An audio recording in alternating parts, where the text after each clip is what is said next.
found the Baki vehicle. NPA boss Shamila Batohi has told the inquiry investigating Johannesburg prosecution's head Andrew Chauke that some of the charges against him are incorrect. Batohi has been cross-examined by Chauke's lawyers at the inquiry into his fitness to hold office. She laid a complaint against Chauke with President Cyril Ramaphosa, which prompted his suspension and the establishment of the inquiry. But Batohi claims she's not the main complainant, but the president is. Khomotso Modise reports. Despite writing to President Cyril Ramaphosa complaining about Johannesburg prosecution's boss, Advocate Andrew Chauke, Advocate Shamila Batohi has distanced herself from the president's terms of reference, saying what was in her draft memorandum is not necessarily the terms currently before the inquiry. Chauke's lawyer, Advocate Tembeka Ngcukaitobi, has taken Batohi through some of the charges against him. He sought to improperly have the acting sign the case dockets and or sign the prosecuting memo. If you read it like that, it's incorrect. That is not what we're saying. So charge 3.1.1.1 is a wrong charge. It's incorrect. Well, incorrect and being wrong are the same thing. Chauke's lawyers have asked for Batohi's draft, which she submitted to the president, to compare it to the current terms of reference. They say this will help establish if it was Batohi who got the charges wrong or the president. Khomotso Modise, Eyewitness News, Pretoria. Parliament has sanctioned National Coloured Congress MP Fadil Adams for placing the personal information of a DA staff member on social media without consent. Adams will now have to apologise and have a sizable portion of his salary docked for posting the staff member's information after the DA laid a complaint against him with Parliament's Joint Ethics Committee. Adams posted the information after the DA voted against a motion that was tabled by his party earlier this year. Babalondenza reports. DA Chief Whip George Michalakis, in his complaint, says he had instructed a staff member to object to a motion without notice that was circulated by the National Coloured Congress. In its report, the Joint Ethics Committee says it then came to Michalakis' attention that Fadil Adams subsequently made a social media post on Facebook which contained a screenshot of the email drafted by the staff member. He says the email included personal details of the staff member. Michalakis also states that the publication of the staff member's personal details is an assault on the staff member's dignity, right to privacy, and the right to have his personal information kept safe and secure. The committee has now sanctioned Adams with a reprimand in the House and that he must apologize in the chamber. Adams will also have his salary and allowances reduced by an amount equal to 20 days. Adams will also be suspended from his seat in the parliamentary debates and committees for a period of 20 parliamentary days. Babalondenza, Eyewitness News. And Benin's military is searching for fugitive soldiers behind a foiled coup attempt that left several dead. At least a dozen plotters had been arrested, and by yesterday all hostages, including high-ranking officers, had been released. A group of soldiers went on state television on Sunday to announce that they had ousted the president, but President Patrice Talon later made his own TV appearance, assuring the country that the situation was completely under control. Talon is due to hand over the reins of power in April next year after the maximum allowed 2 terms leading Benin, which in recent years has been hit by jihadist violence in the north. Gold is trading at $4,180.41 an ounce. The rand is at 17.03 to the dollar, 22.71 to the pound, 19.84 to the euro. Brent crude oil is at $62.33 a barrel. And in the traffic, we've got delays on the M1 North. This is between Boyson's Road and the Crown Interchange. There's also queuing traffic along the N3 South just as you leave the Gilulis Interchange. Roadworks are causing delays approaching Van Buren Road. A partly cloudy day in store for Gauteng with thunder showers expected. The temperatures will peak at highs between 29 and 31 degrees. The top story in EWN this hour. National Police Commissioner Fani Masemola is confident a breakthrough in the investigation into the murder of one of the witnesses at the Matlanga Commission will happen. EWN, in touch, in tune and independent. For the latest, visit ewn.co.za or download the EWN app. You're with Clement Manyathela On 702. Let's Walk the Talk. Streaming on the Prime Media Plus app. DSTV channel 856. 92.7 and 106 FM.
7 minutes after 9 o'clock. Dumelang, Sanbonani. Welcome to the Clement Manyathela show.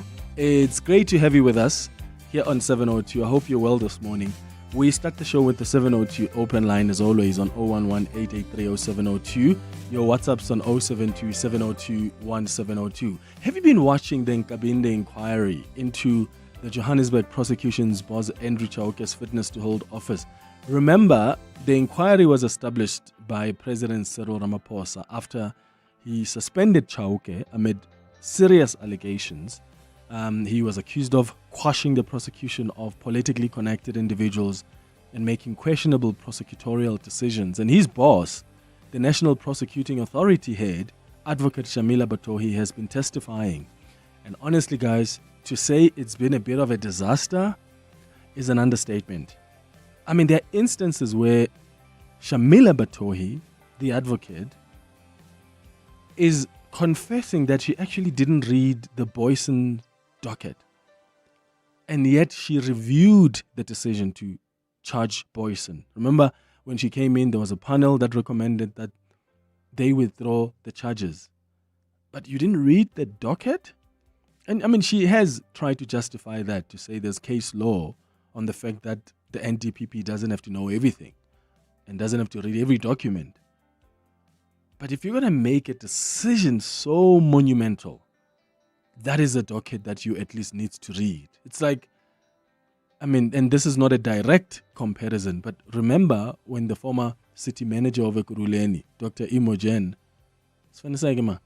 Mashazi, remember when she told the commission she decided that there would be no action against Julius Mkhwanazi, even when there was an IPID report that said this guy was dishonest and abused his power. And he said, I didn't read that report. I just sort of glanced through the document. And yet you're making such an important decision on a document and a case you have not familiarized yourself with? And this just reminded me of that when Advocate Shamila Batohi said that. I mean, and then there was also this tension between her and the chairperson of that inquiry. I mean, it's been getting a bit awkward, some of the interactions that we have seen between the two of them. Listen to this. I had actually thought that maybe I should find out, Council, whether you are ending it up at General Mdluli's point, the terms of reference 3.2, or you want to exhaust this question before we step out? Chairperson, may I please comment on that? Well, let's hear what Advocate Mugaitobi says first. That's fair, because I'm asking him the question, not yourself. Oh my God. I mean, this is not funny, but it's funny. Like, the chairperson is asking Advocate Mugaitobi a question. Advocate Batohi comes in and says, well, Chair, 1, 2, 3, 1, 2, 3. But anyway, let's hear what Advocate Mugaitobi has to say first. And then the chair says, yeah, that's fair, because I'm asking him the question. Listen to this. Advocate Batohi, did you familiarize yourself with the terms of reference? No, I didn't. And you are the complainant in this matter? That's correct. Thank you. Well, you can call me the complainant. It's the president that decided. So I'm not sure that I'm the complainant, but I certainly made a referral to the president. Which question are you answering now? Whether I'm well, it wasn't a question. It was a comment that I am the complainant in this matter. And I'm seeking to clarify that I don't see myself as a complainant. It's the president who decided. I made a referral to the president. Thank you. Yeah. I mean, the chair makes a statement that this is your, like the president made a decision based on like your referral, basically. So she's making a statement, the chairperson, and then she responds, and then the chairperson says, which question are you responding to? Yeah, and there are many moments like that I can play you. But on a serious note, it's really, really concerning. And I don't think that the charges that they've put forward at this inquiry is anything stronger that can, if really that's what was hoped for here, if any are going to stick on Advocate Chauke, given the testimony that we have seen so far from the main quote-unquote complainant, Advocate Chauke's boss. Take a listen to, this is when they were asking her about her affidavit, and she actually was referencing that she doesn't remember some aspects of her affidavit or some terms of reference. Listen to this. I am specifically referring to 156.4 as regards the question that is put to you regarding the conduct of the alleged conduct of Advocate Chauke in settling the answering affidavit of Advocate Jiba. And I'm asking, is it correct that there is nothing more to this paragraph 156.4 in this affidavit? Your affidavit? Chairperson, I'm not sure if there's nothing more, because this was, as I said, summarizing the essence of the charges. I don't know if this is dealt with anywhere else in the affidavit.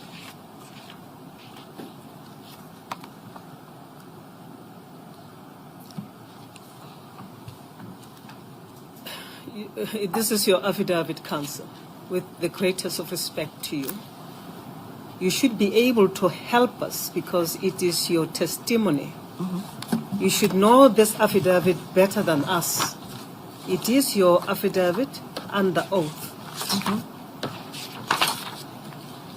Otherwise, we are going to have to adjourn again and read this affidavit so that we ascertain whether there is any other part in your affidavit that makes reference to the further conduct of Advocate Chauke that is impugned. I mean, at some point, they had to ask about the terms of reference, and she didn't seem to know what the terms of reference are saying. Listen to, let me play this last clip. This is when Advocate Nukai Tobi was asking her a question. The 6th of March, 2019. Would you accept that?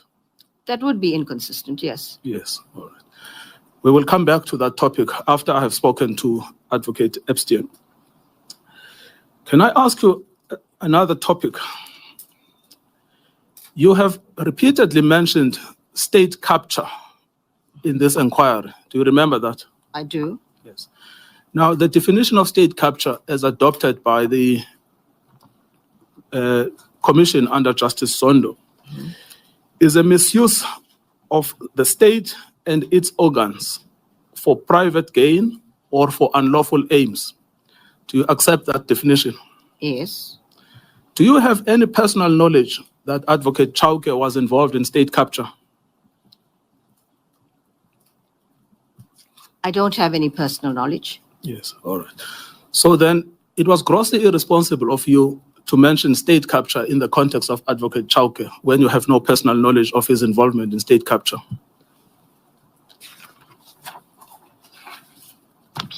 Yeah. And then she explains that, well, I was talking in general terms about what was happening at the time that I came in. But yeah, it's really not looking good, if we're being honest. Have you been watching the Nkabinde inquiry? What has piqued your interest? Have you seen what Advocate Shamila Batohi has been testifying about? Give us a call or send us a WhatsApp voice note. At 10 o'clock, we're going to be in conversation with the Deputy Minister of Transport, Mkhuleko Hlengwa. We're going to be talking about the festive season that is approaching and what the department's plans are, the Department of Transport's plans are to ensure that we arrive safe and alive. And of course, we've got to ask about our own personal responsibility as well. What responsibility do we have as drivers to take for road safety, in fact, so that we also arrive safely? The country has reduced the road death toll by 700 so far this year. 9,000 road fatalities were recorded this year alone, but the aim is to really half this number by 2030. So what are the plans? We're going to look at that at 10 to 11. And then 11 o'clock, we do our World of Work feature. Today, we're discussing the fear of falling behind. Are you one of those people who struggle to switch off? during the holiday season or when you're taking a break, your laptop is somehow always open. You're always in touch with what's happening in the company. You just can't unplug yourself. Are you one of those people? We're going to talk about that at 11 o'clock and how you can slowly switch off when you are taking a break. At 11:30 on our health and wellness feature, we're discussing how to maintain your workout plan over the holidays. That's the show coming up over the next 3 hours. Clement Manyathela, streaming on the Prime Media Plus app. DSTV channel 856, 92.7 and 106 FM.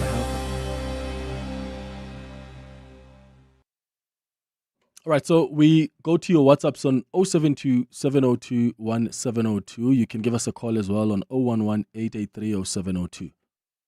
Yes, Clement, what a disaster Shamila Batohi is. You know, I was really upset when Julius interrupted Terraline James at that ad hoc committee inquiry as well. Because even there she was lying about the person that has been suspended and that's the leaker of or working with the underworld. And she was just saying something because I listened to that tape and I even went back. And she was trying to create the impression that she suspended someone that is involved in the underworld, and then when questioned on it, then she wanted to hide behind the fact that the person doesn't know she's investigating the person. And for me, it was just a lie. Because when they said, let's do it in camera, not away, and then she wants to accuse parliamentarians of, they will leak that information, the people in that ad hoc committee, and they let her get away with it. Because what was the implication? She was telling them that she doesn't even trust them and they can't oversee or do oversight work on her work. I just don't trust Shamila Batohi anymore. And then the startling thing that she thought she was going to go to this thing and she wasn't going to be cross-examined. I mean, so she just wanted to say things and then nobody's going to cross-examine her. No, man. Yes, what a disappointment this woman turned out to be. Ban in Prakpan. The chairperson, Ban, was not happy, in fact, with that statement of cross-examination. Because, and please correct me if I'm wrong here, my understanding is that Shamila Batohi said, the advocate said, well, the understanding was that she wasn't going to be cross-examined. She was going to come, they lead her evidence, read it into the record, out. And she even somehow suggested that she was on a telephone conversation with the chair of the inquiry, and that's when the agreement was made. And the chair of the inquiry said, please do not misrepresent what happened in that telephone conversation. Don't. And she was very upset, you can tell. She said, do not misrepresent what happened during that conversation. I never said that you are not going to be cross-examined. So that was another awkward moment that happened at that inquiry. Clement, good morning. Yeah, listening to Advocate Batohi, I know you'll be disappointed big time. Remember, they asked her about the General Kumalo's case. And she just said she didn't look at the document, at the docket. She was given like the charges. And they kept on pressing her in the ad hoc committee in Parliament. And now it comes out that this lady just sit there and do nothing. She's incompetent. Good man from Joburg. Hi, Clement. Look, it's a further demonstration and confirmation of the incompetency of the NPA in the main, led by Batohi. We've always complained about cases which are fumbled. This shows why that is the case. If the very same person who's in charge of the prosecutors can fumble and mess up a case as strong as the one that Chauke has, because Chauke is really on the wrong side, and he had to be put and wrapped around the coals. So it further confirms the challenge that the NPA has. The sooner she leaves, the better. Really, she's messed up, this woman. It's just from century and century. In fact, let me just play you a last clip. This is of Ngukai Toby. Remember, I was referencing, did she read that docket or not? And how are you making decisions on a docket you're not read fully? Take a listen to how Ngukai Toby put that point across at that inquiry. But you have come to say to the panel, there was no case against Major General Boysen without ever having read the docket. Can I suggest that that is an astonishing proposition coming from the head of our prosecution service? And I'm going to tell the panel that at the end, that your evidence must be rejected as incredible because it is irresponsible to make such a claim without having read the docket. Yeah, that's the point that Advocate Ngukai Toby was making to her. It's 23 minutes now after 9 o'clock. Your voice. Your station. Your open line. Walk the talk with Clement Manyathela on 702. Here's a question for you. If this is something you have experienced yourself, have you ever disclosed something so deep to someone or to people that you love, something that has risked your relationship with them, whether that person is your partner or they are your family, your colleagues, your friends, maybe your own kids, and you had to tell them something that was difficult to disclose? And what have you disclosed to them that was so deep that you were scared to even tell them, but you did? And I wonder what happened afterwards. And I'll tell you why I'm asking this question. Maybe you disclosed your HIV status to your partner, and you fell in love with someone and you were scared to disclose that upfront because you just didn't know how they're going to take it. But at some point, and maybe before even you were sexually, intimate with them, but you set them down and you said, okay, this is what's going on as we prepare to get into the next step or stage of our relationship. Was it something difficult for you to disclose? And how did they take it? Were you scared? Maybe you disclosed your sexuality to your family or to your best friend, and you told them what's going on. How was that? And how did they take it? Maybe you disclosed to your partner or a friend that you are, a trained sangoma, or that you have announced to your family or your loved ones that you're no longer Muslim and that you are now Christian, or vice versa. Or you grew up in this Christian family and now you're telling them, I'm no longer Christian. I follow a different religion. What is the difficult thing you've ever had to disclose to your family or to your loved ones? And how did they take it? Listen to this pastor in the U.S. who announced to the church. And I would imagine this is probably one of the most difficult things he's ever had to announce, because you just don't know what the consequences are going to be. He made an announcement that sort of shocked most of the family of the church members, but also you could tell just watching him make that announcement how scared he was of the potential consequences of this revelation. Hear it for yourself. Are my parents okay with this? Absolutely not. They texted me this morning and they asked for me to tell you all that they do not support me and that they have chosen their convictions and their beliefs over supporting their child. Everyone gets nervous when there's a special announcement from the pastor. I'm not leaving. Hold on to that. I'm going to hold you to it. So rarely do I did not get into ministry to talk about myself or my personal life, but sometimes there are things that happen in a pastor's personal life that is going to find its way out into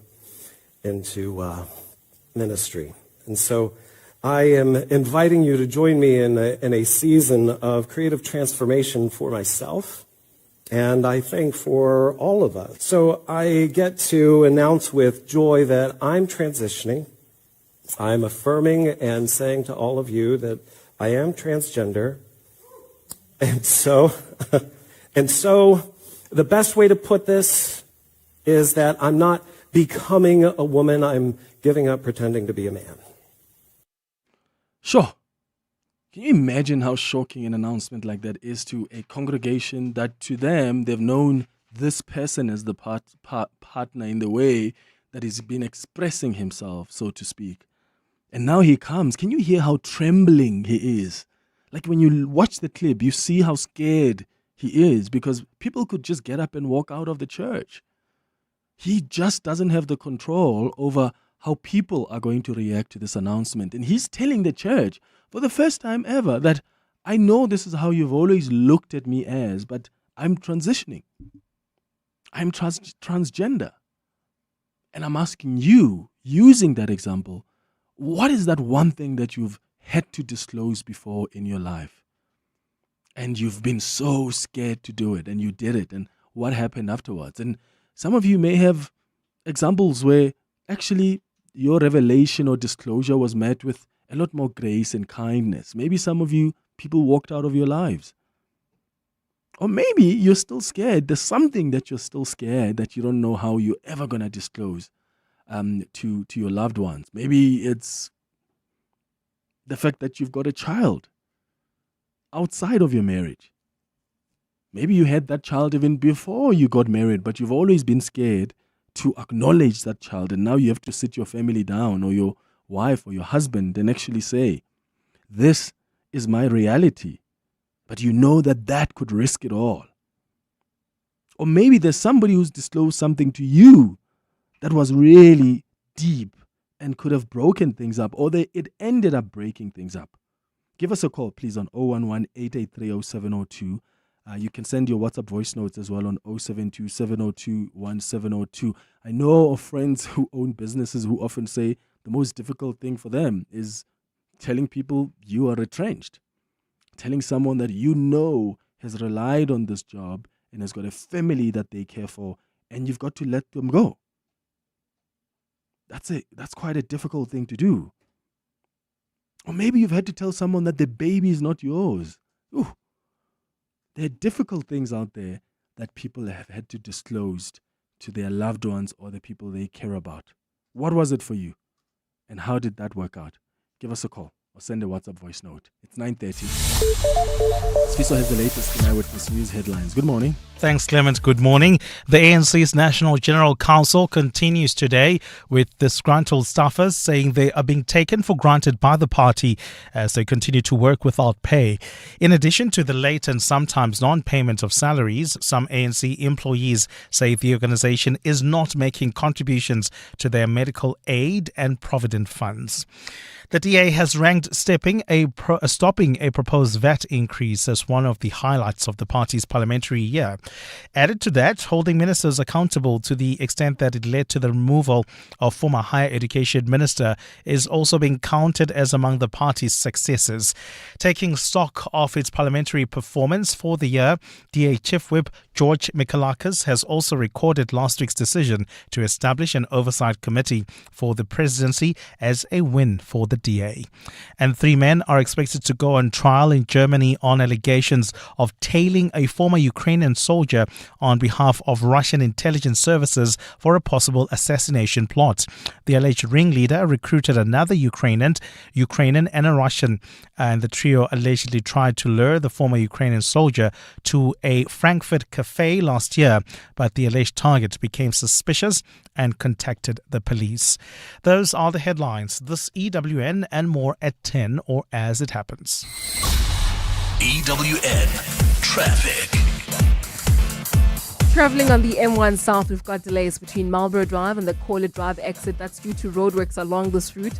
While on the N3 South in the Bedfordview area, and major accident seen right near Van Buren Road. Delays from the Gululis interchange. There's also queuing traffic on the N3 North between the Geldenes interchange and the Gululis turn off, while traveling on the R24 West, bumper-to-bumper traffic between Edenville Road and the Gululis turn off. If you are traveling on the Makwa North, we're still experiencing a bit of a hold-up between Boysons Road and the Crown interchange. There's also some delays in Protea Glen along the N12 West towards the R558. We do know that traffic lights at that intersection are always out of order, but today we've got a bit of those delays due to other reasons. And then traveling on the N1 South, delays between the Brakfontein interchange and Olifantsfontein Road due to an earlier accident. More updates coming up. Stay tuned.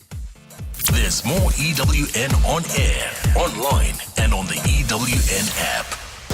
Africa Milani. Weekday mornings, 4 to 6. Do you agree with the president that this is an important gathering of the membership of the ANC? I think that the ANC finds itself at a crossroads at this point in time, and the NGC actually signals the ANC has entered a very crucial phase in its organization. Hlumelo Xaba, political analyst. The deputy president, Paul Mashatile, saying that the gathering of the ANC will not discuss leadership changes, saying that President Cyril Ramaphosa will remain in office until the end of his term, with leadership matters reserved for the 2027 National Conference. Africa Milani. 4 to 6 on 702. At Auto & General, we understand your business is built on more than just vehicles. It's your stock, tools and equipment, and the premises where you work. Auto & General Business Insurance is designed for businesses like yours, protecting your assets against fire, theft, storms, and other unexpected events. To protect your livelihood, visit autogen.co.za and get an obligation-free business insurance quote. Auto & General, never not there. Auto & General is a licensed non-life insurer and FSP. T's and C's online. Say hello to the baby Krugerrand, the smallest gold Krugerrand ever released. Don't let its size fool you. This 1/50th coin carries the exclusive PK200 Privy Mark, celebrating 200 years of Paul Kruger. With gold prices up more than 50% this year and demand surging, now is the time to invest.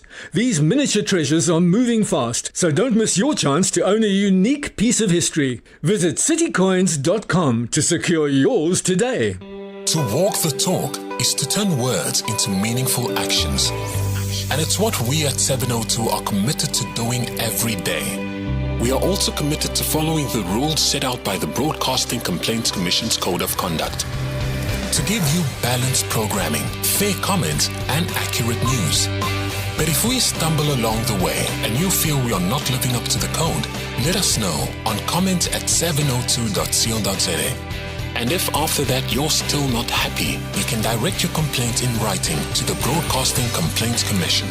Email bccsa@nabsa.co.za. For more, visit bccsa.co.za.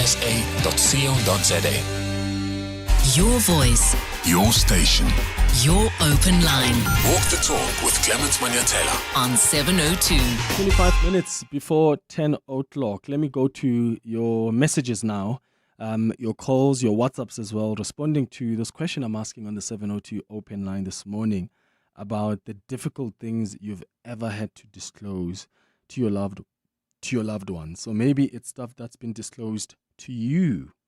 What was it? I've just played you a clip before the headlines, if you missed it, of a pastor who woke up one day, went to church and announced to a whole church, Methodist pastor, and said, I have decided to tell you that I am transitioning.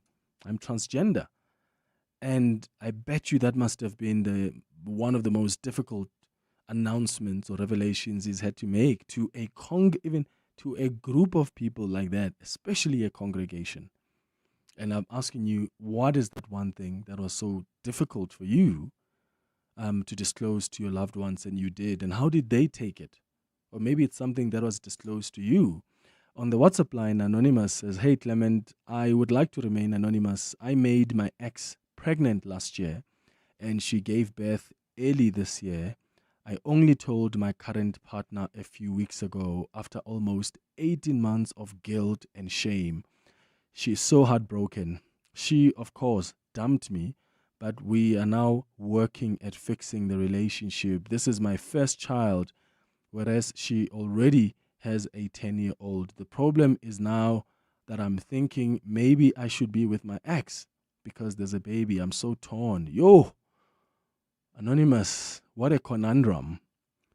What I'm trying to understand though, Anonymous, is did you have this child? Did you make this child with your ex while you were with your current partner? Or you and your ex had broken up and then you had not met this current partner and you went back to your ex and then a baby was conceived. I'm trying to understand that scenario because you're saying the current partner is heartbroken. So I'm imagining that while you were still in a relationship with the current partner, you went and conceived a child with an ex.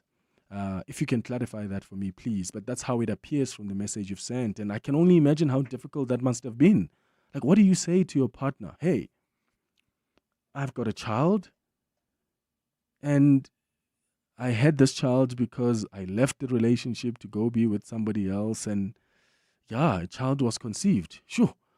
Yeah, that's so tough, Anonymous, and all the best as you and your partner are trying to figure it out. Another one says, hey, Clement, I fell on hard times and I decided to sell my house this year and I knew that my family wouldn't take it so well. Now my dad isn't talking to me because he was strongly against the idea. That's a message there from Anonymous. So something as maybe you may see it as simple as selling a house. To some people, it's not as simple as that. In fact, they are thinking that there's a lot more that is attached to that decision than you think. Another one says, hey, good morning, Clement. I once disclosed to my siblings that the other one, who has now passed on, had a different father. Yo, they all didn't know. I was the only one who knew because our mother used to send me to this man, especially when she needed money.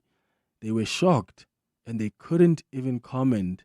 I regretted it because it now was like I was it now was like it was better if they didn't know. That's a message there from Tabo. Yo, yeah, that's a tough one. Imagine telling your siblings, listen here, yeah, this person is not actually, we don't share a father with them. And this is something that you guys have believed your entire lives. In fact, I remember a time, there was a time where I was told a story of a child who grew up in a family and that child was adopted. And they didn't tell him anything. Obviously, he was adopted when he was still young. And when he got older, the family was planning to tell him when he was in, I think, grade 11, that, hey, listen, you are actually adopted. But there are people in the family who got to their child before the story, before this explanation could be given by his own parents, adopted parents. And that didn't sit well with the child, who ended up just hating both of the adopted parents and in fact decided to move out immediately because he felt, how could you keep something like that from me? And it's very difficult to reveal these things because where do you even begin? Where do you even begin when you have had someone who has been a child to you and now you have to tell them this and you know that that is going to change the dynamics of that relationship? So there are some revelations or announcements that are really difficult to take up. Another message says, Clement, I still haven't disclosed that my uncle, I haven't disclosed that my uncle molested me when I was a child. Reason being, he also raped my sister. So when my sister came out, my mom was so angry that it started affecting her health. So now I just didn't want to add that because I think it will break her. Oh my goodness, Anonymous. Yo, I'm sorry to hear that. But can you imagine now you have to put a plaster and prevent yourself from sharing something so painful, something so traumatic, being molested by an uncle because he has done something similar to your sister. And when your sister revealed it to your mom was so angry and her health was affected. And now you've got to so almost suppress your feelings and your trauma and keep moving, because should you come out and reveal this may affect your mom's health. But this is so difficult. And I worry, Anonymous, because you are not putting yourself first. I worry about how you are going to deal with this when even your mother is not going to be there at some point in the future. Isn't it something? Because some people often say that I would have loved to hear how my mom at least comforts me, because that's an inner child that has been hurt. And some people, when they have experienced things like that, they'll tell you that I would have loved to feel a mother's love. I would have loved to actually have a mom that comforts me. But then again, I suppose, what's the point of telling your mom that if you know that the last time they were told of something similar, they got upset and they started blaming you as a child? They get angry at you because how dare you accuse your mother's brother of something so heinous? Oh, but how difficult it must be. There are so many people out there who are carrying so much pain, who are carrying so much trauma. And I think this is an opportunity for us as families to ask ourselves, have we created a conducive environment for our family members to be honest with us? Can you imagine your own child who has been molested by a family member is scared to come and tell you because you are going to be so angry and blame them, and your health is going to be affected? Another message says, "Hi Clement, I am bisexual. I have been in love with my lady for 4 years now, and we have 2 kids. We met my ex-boyfriend at a mall, and he just said, 'Hey.' Since then, I've been wondering if I should disclose to my girlfriend that I have been with a guy before. What if she finds out from someone else?" Yeah, that's a message there from Anonymous. So, Anonymous, you're saying you're bisexual and you've been with your lady for about 4 years now and you've got 2 kids. And the other day you met your ex-boyfriend at the mall and who greeted you guys, and now you're considering telling your girlfriend that you've been with a guy before, because what if she finds out from somebody else? Let me put this out to more listeners. What do you think should be Anonymous's approach here? Because you could argue that, that was Anonymous's decisions before he met this lady, right? So do you think that the lady needs to know that information?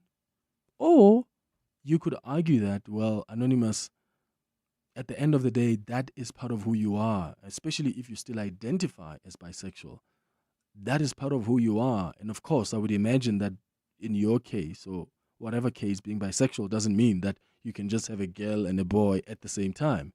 You choose one at a time, right? And she doesn't have to feel like you are going to leave her for a guy for as long as you are with her. So maybe you must be confident in that and just disclose to her that this used to be, this is who I am, but right now you are the person I want to be with. Because if she does find out from somebody else, that may affect the dynamics of your relationship, and she may ask, why didn't you tell me? Or do you think that Anonymous doesn't need to say that? Please, if you can give Anonymous some advice there. Let's go to this other message. "Hi Clement, we were struggling to have kids with my wife, and I took an initiative to check myself and found out that the issue is with me and we may not have kids, and I had to inform my wife. She was shattered but has been very supportive. This has really been very difficult for both of us." Oh, yeah, that's a tough one. And those are the kind of disclosures I'm talking about. Something is so deep, and because this is something that both of you want. Can you imagine when you want children, both you and your wife, and you get to a point where you realize that, the issue is on your side. And you have to be honest with your wife. who has always wanted kids, or you have to be honest with your husband who's always wanted kids to say, babe, it's not going to happen. And that's what the doctors have said. Because what follows then is that you have to mourn what both of you have desired before, that you know that is not going to come to pass. These things are pretty tricky. Share your experiences with us on 011-883-0702. Keep your messages and your voice notes coming as well on 072-702-1702. What are those difficult things you've had to disclose to your loved ones? And how did they take them? Or maybe it's something that someone disclosed to you. Call us or send us a WhatsApp. There's a new way to experience all your favorites. Pulse Africa, the 24/7 fast channel, now live on primemediaplus.com and the Prime Media Plus app, bringing you the best of Prime Media around the clock. Watch the biggest moments from 702. It's non-stop entertainment and authentic African storytelling, all from Africa's leading media network. Pulse Africa, only on the primemediaplus.com and Prime Media Plus app. Mzansi, with only 6 numbers to match, play Powerball for the life-changing 77 million rand estimated jackpot this Tuesday. You heard right.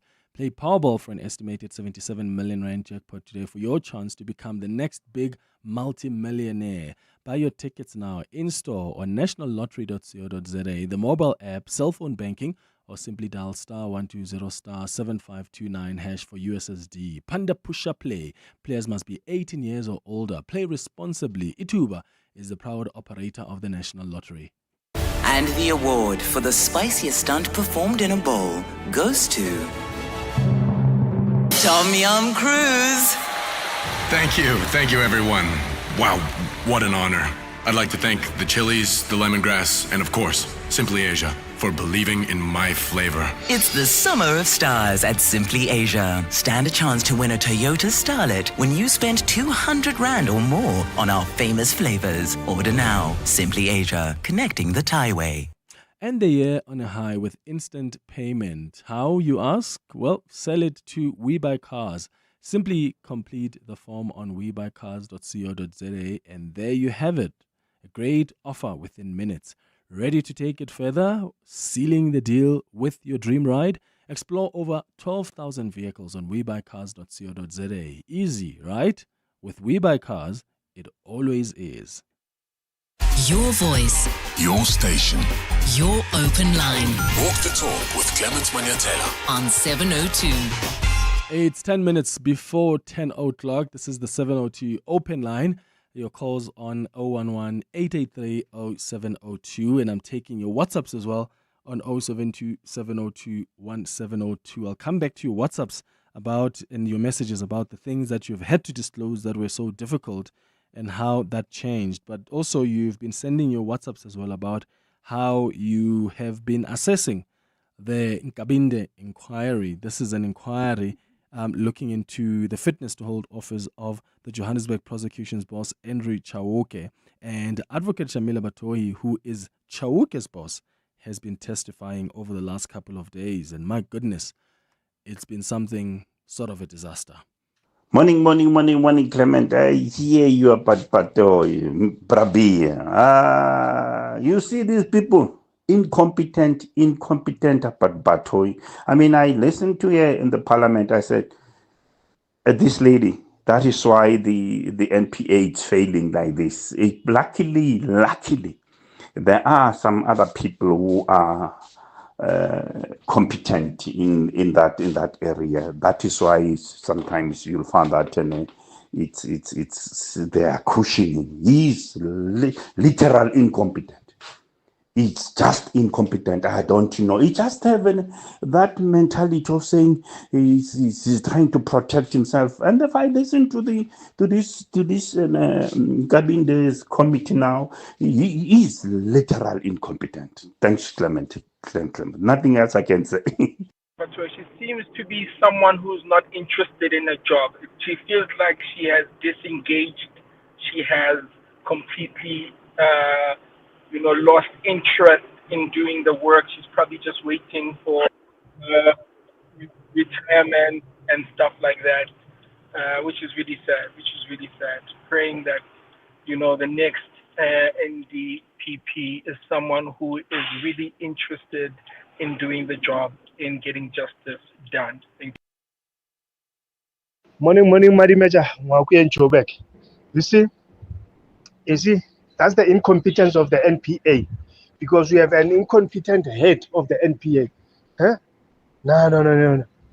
Like, first thing first, like the first time when I heard that, then I just said, Chauga's walking free here. He's going to walk scot-free. Because I don't know this woman, I can't understand. Like, she doesn't familiarize herself with everything, the dockets, the documents there, like, I think the NPA must just overall the NPA and get a competent person. Now, this woman, no, man.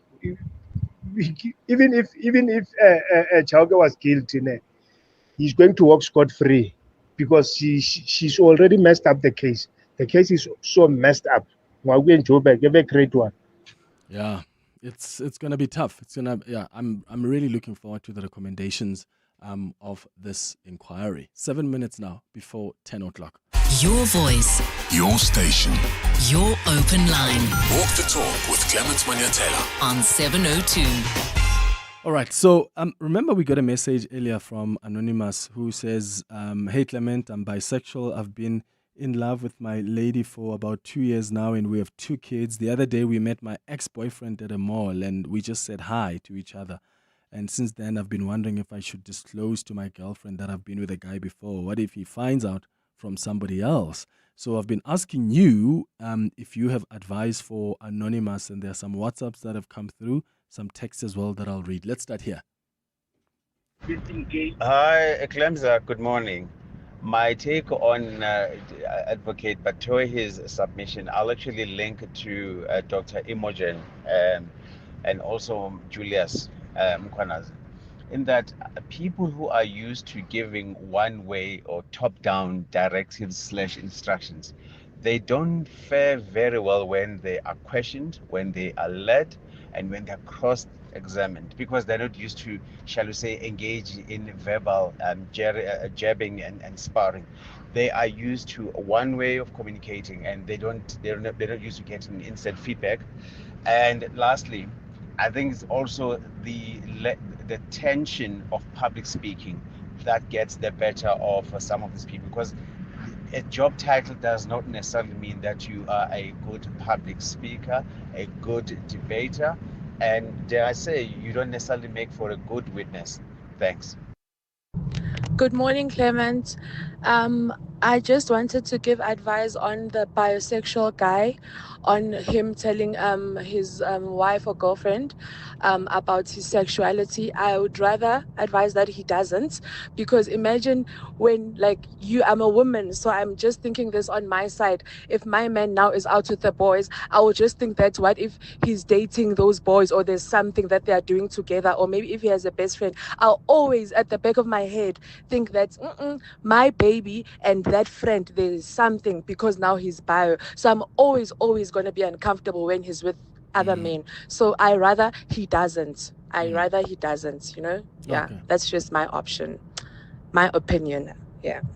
Okay, I hear you. So the advice there is, and this is coming from a woman's perspective, who says, if I was in that woman's shoes, I wouldn't want to know, because now I'm going to be extra, I'm going to scrutinize everything you do with guys. Like, when you're out with the boys, I'm going to think, really, is it really just the boys, or is it something else? But also, what if the partner just wants to be transparent and honest?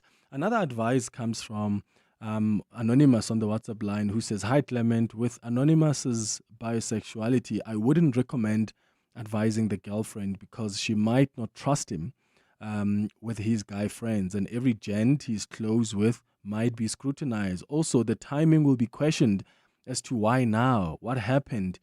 He must just continue with the girlfriend and keep it moving. But what happens, guys, if the girlfriend does find out? What happens if somebody tells the girlfriend? And I mean, she is going to feel some level of betrayal, no? She probably is going to feel like, this is something you tell me so that I can decide whether I want to be with you or not. Another one says, hey, Clement, please keep me anonymous. Yazi bro, I'm bisexual, ne? So I met this girl beginning of the year. We dated. Then after I dated her, my ex-boyfriend from varsity, who was not aware that I'm bi, asked for love back and I gave him.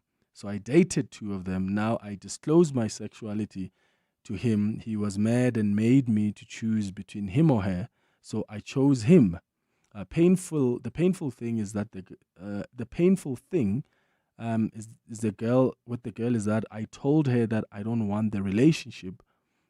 She aborted her pregnancy because she was pregnant also. Oh, I regret disclosing this. That's a message there from Anonymous. I tried to read it as I understand it, but the point here is he is responding to that message from the bisexual man who doesn't know whether to tell the current girlfriend or not of his bisexuality, and he's saying he was in a similar situation, but he ended up dating both this lady and the ex-boyfriend from school. And what he is now regretting is that when he disclosed his sexuality, the lady didn't accept that, and she ended up aborting their child. So he now says he regrets ever disclosing that. Oh, my goodness. And then another person says, hi, Clement. Please keep me anonymous. I lost my brother's picture one day, so he used it as an excuse to sexually molest me when I was 13 and he was 20.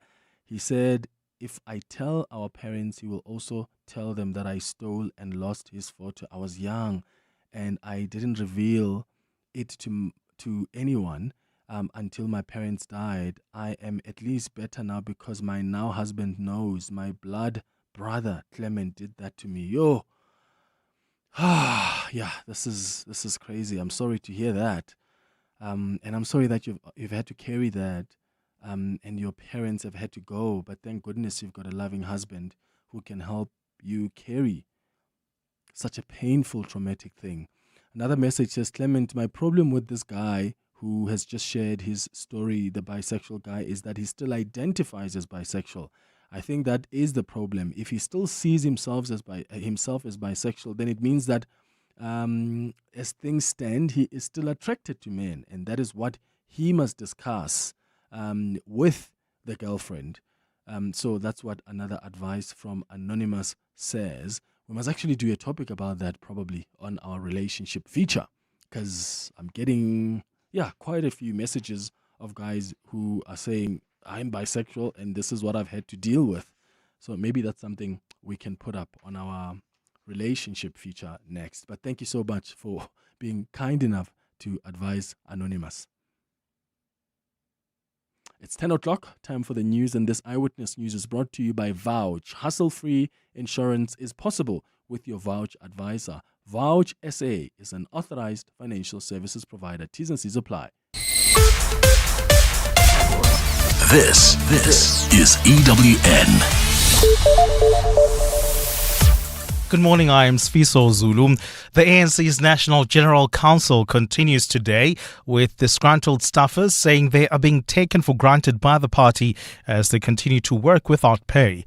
In addition to the late and sometimes non-payment of salaries, some ANC employees say the organisation is not making contributions towards their medical aid and provident funds. Tabiso Goba reports. In his opening speech yesterday, ANC President Cyril Ramaphosa urged the party's members to be humble and not publicly show off their wealth, while a majority of South Africans continue to suffer. Those words hit closer to home as ANC staffers picketing near the entrance of the Birchwood Hotel saw luxury car after luxury car drive past them. While the picket had about 20 staffers participating, EWN spoke to several of the party's employees who were working at the NGC despite not being paid. Speaking on behalf of the unpaid workers, Vincent Magwenya says this is a recurring problem. I think now we are almost into up to 6 months now that our Provident Fund has not been paid.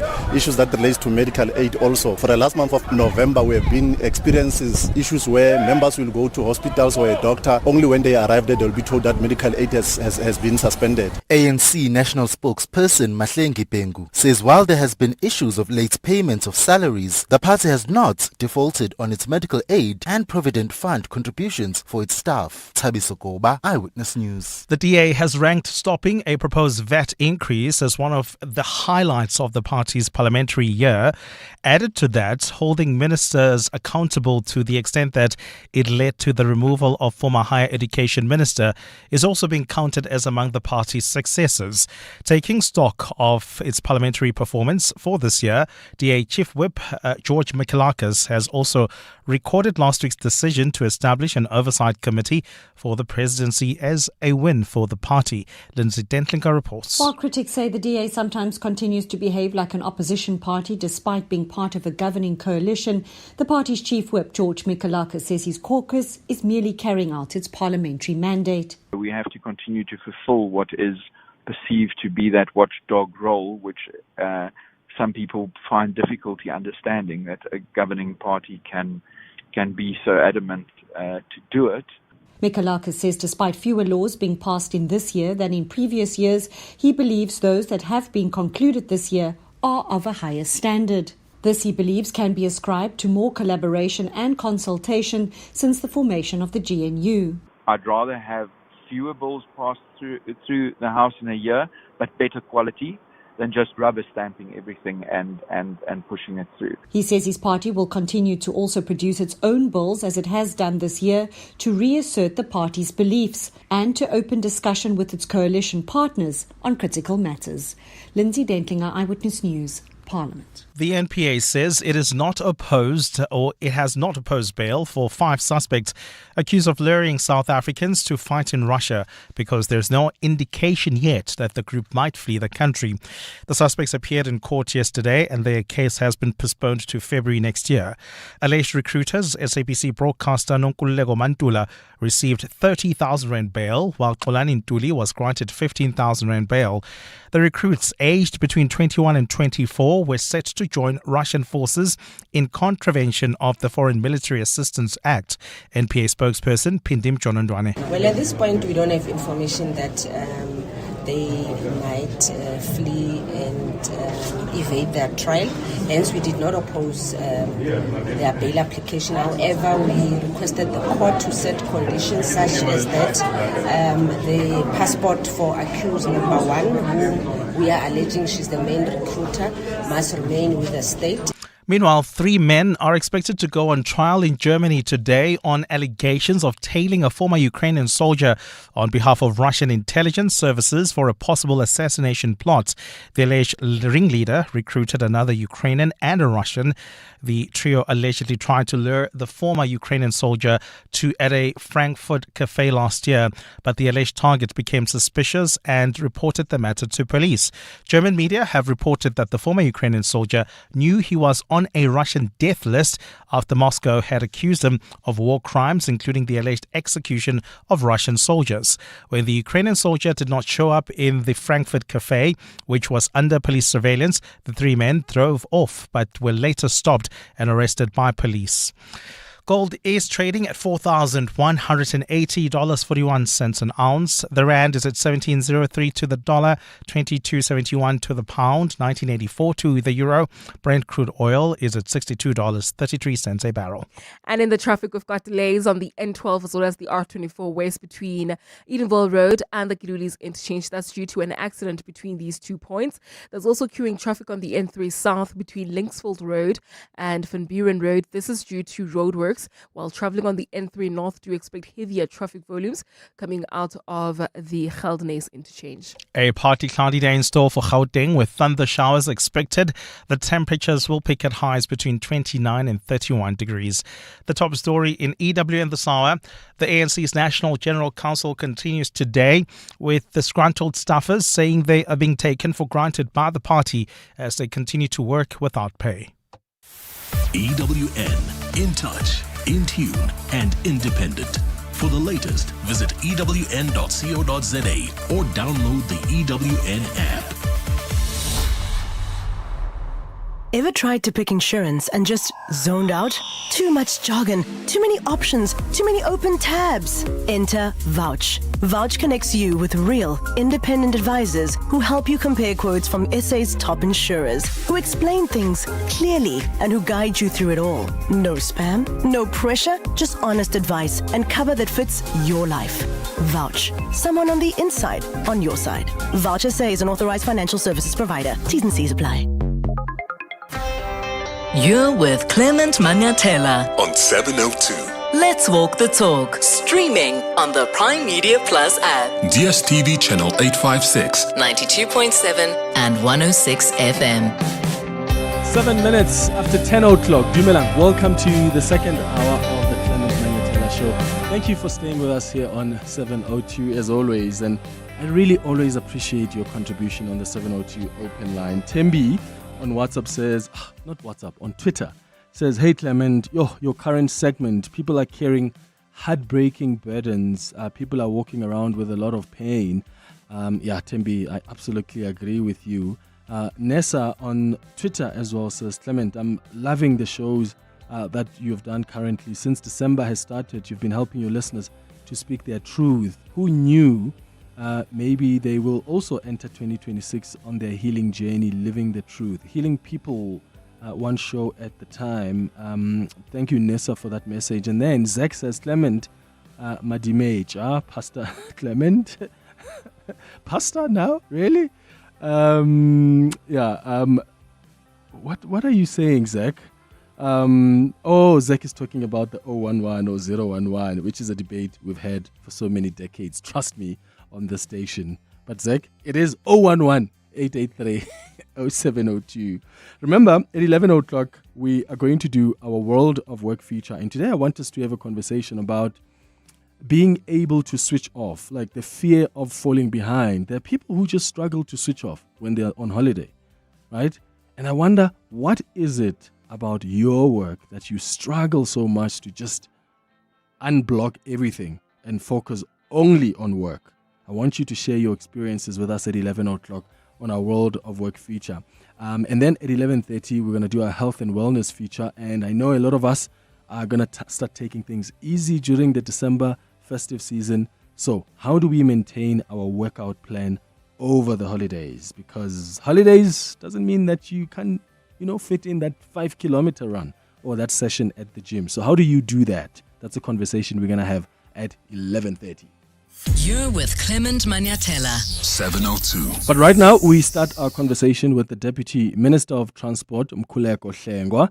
As I've said to you this morning, the festive season is approaching and law enforcement agencies have tightened their grip on unlicensed drivers and roadworthy vehicles. And this year's focus is on public passenger transport including the minibus taxis, the cross-border traffic, and long-distance travel, all of which historically contributed to these major crashes. And we're going to find out what the department's plan is to ensure that people arrive alive to their destination, but also what personal responsibility do we as drivers also take for road safety. So I want you to let me know, as you prepare for the festive season, how you are making sure that you also arrive alive, because it's not cool every time we get into the festive season to actually anticipate so many people to die. And there's always those briefings from the transport department after the festive season telling us of the many people that have died. So what personal responsibility do we take? Give us a call on 011-883-0702. You can send your WhatsApps as well on 072-7021-702. Deputy Minister, thank you so much for making time. Good morning. Welcome to the show. Clement. Thank you very much for having us, and good morning to the listeners. So South Africa, as I understand it, has recorded about 700 fewer road deaths this year. Is that an important milestone? And what interventions do you believe have actually contributed the most to this decline? It is important because we are signatory to the United Nations Decade of Action, which seeks to halve road fatalities worldwide by the year 2030.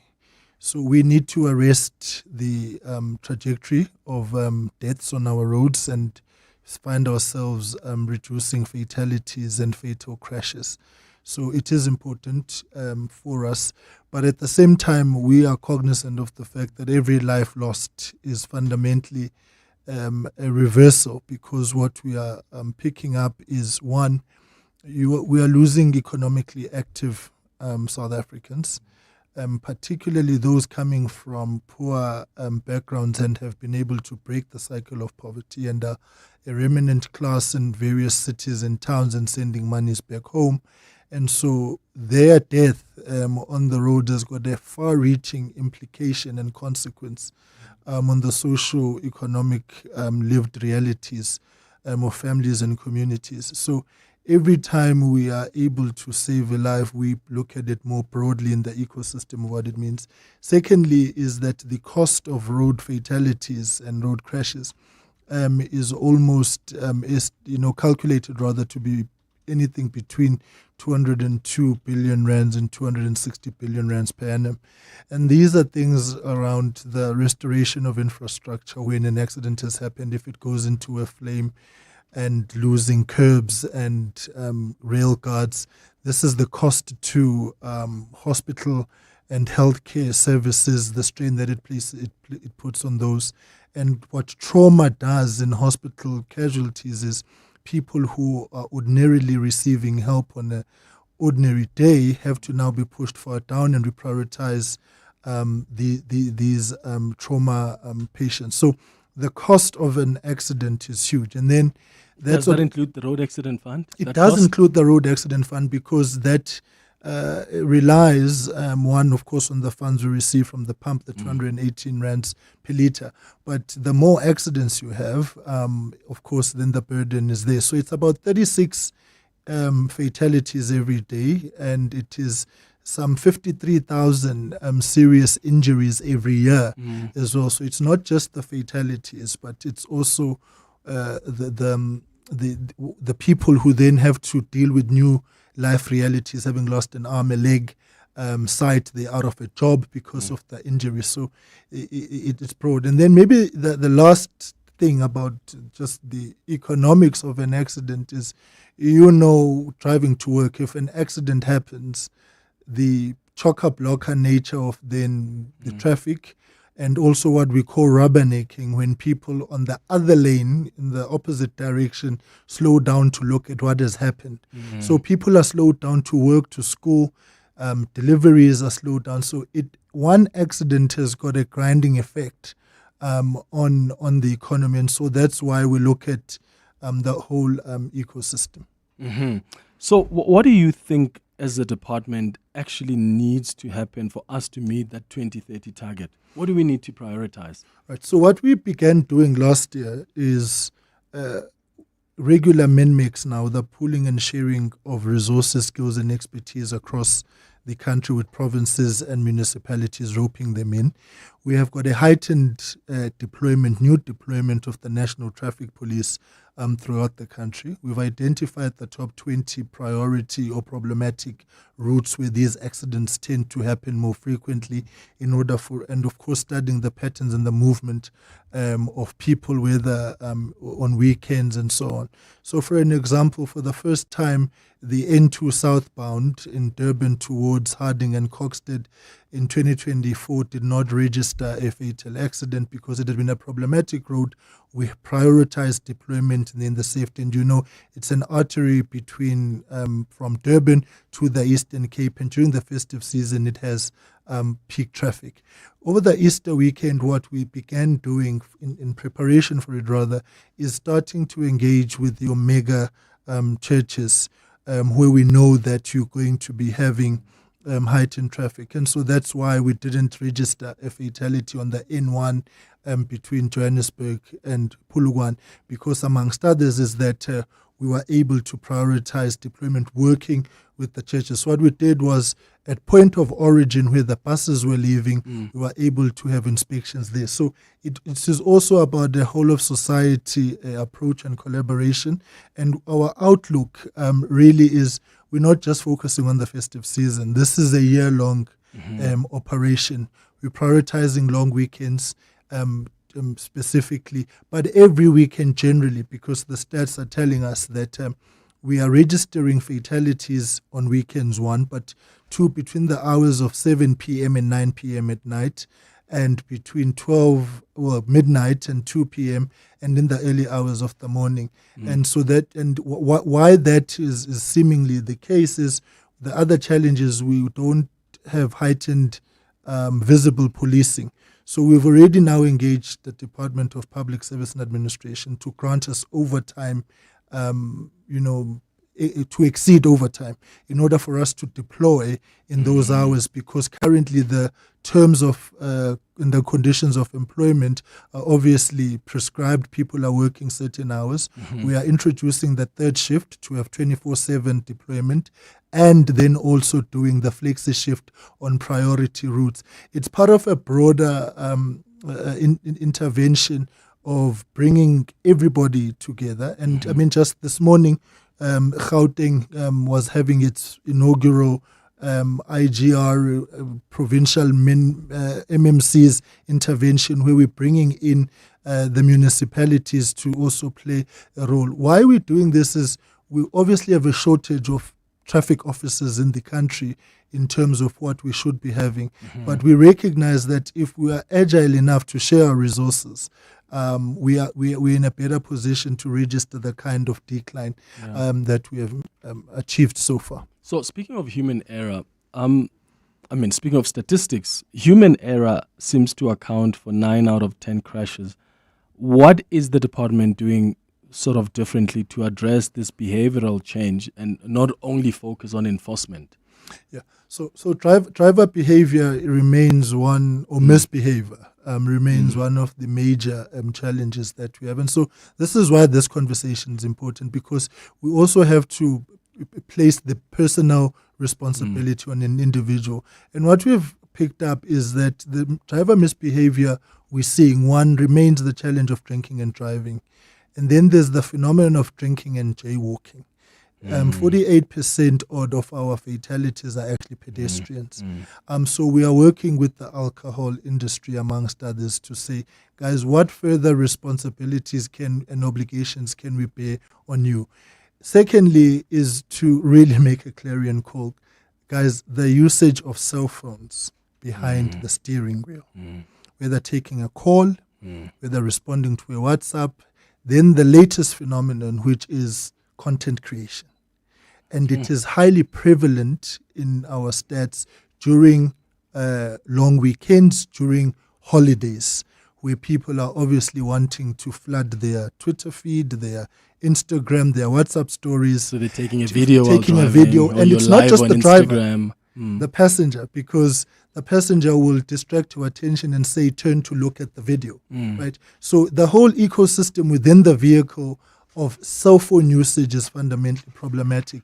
We are encouraged by the steps that insurance companies are taking, that in their investigations, they are now actually pulling your cell phone usage as part of the investigation, as part of what we call hitting the pocket. The financial consequence and that you bear because of that is important.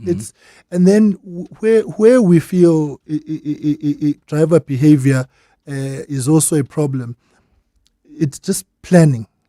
People are leaving home late, hoping to arrive on time because they believe they will make up for the lost time on the road. And so it has given a rise to speeding.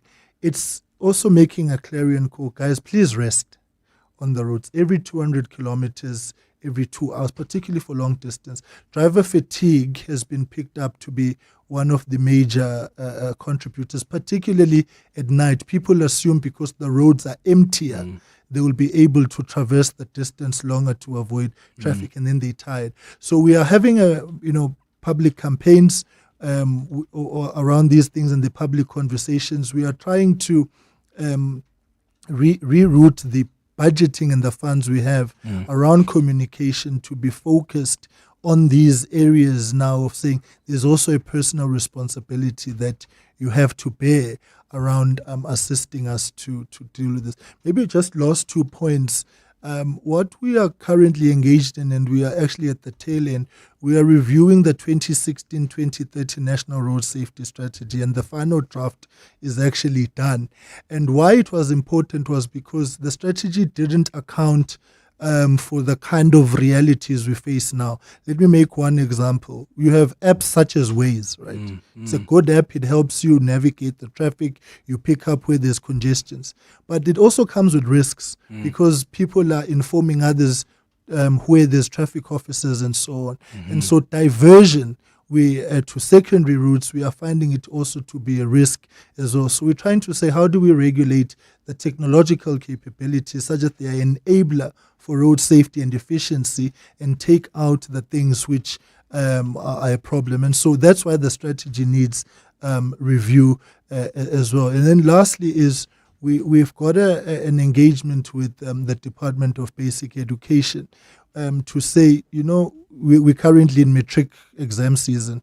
The LO results will be great. Everybody will get a 7 and a 6. It's a high score. But it doesn't contribute to your application when you go to an institution of higher learning university. But it's money and time that we have spent in the education system. And as a resource, what we are saying is, let's plug in road safety and K53 training and so on at that early stage. So by the time you leave, so we're doing a whole roadmap of inculcating a culture with the basic education system So your for long-term license. gain. It starts early for us. So your learner's license, then you would do it. It's something along those lines. We have to still work with the driver training and the driving schools, because obviously it would have an impact on what they do. But we fundamentally believe there is a merit in incentivizing the LO syllabus with something that is tangible, as opposed to just it being a good result on your certificate. Well, it's also like life lessons that you get taught through LO. So the education department could argue that this is an opportunity for us to teach other things about just the everyday life situations. But I agree that that kind of knowledge is important, because you've got something at least that allows you to also start something. So then if you've got a learner's license, you know that you're working only towards getting your actual license, because all of us need to know the rules of the road. How do you make sure you arrive safe? You can join this conversation by calling us on 011-883-0702. How do you deal with issues around fatigue? We all get tired. Some of us are driving back home to the villages. Do you actually rest along the way? Do you drive with a friend, a family member, so that you can help each other out on the road? And what personal responsibility do we take on the roads around people who are busy creating content? I mean, how many of us take videos while we are driving and we're singing along to our favorite songs? Some of us go live on Instagram, on TikTok. What responsibility do we take? And when you see someone doing that and they're posting something, do you actually say, I'm going to be a responsible person and call them out or advise them against it? How do you deal with that? 011-883-0702. Mr. Hlengwa, I'm going to ask you to just put on your headphones. We're going to play some WhatsApp voice notes. Mkulego works. Okay, Mkulego, let's listen to some WhatsApp voice notes on 072-702-1702. Hello, Clement. Thanks for hosting the Deputy Minister of Transport.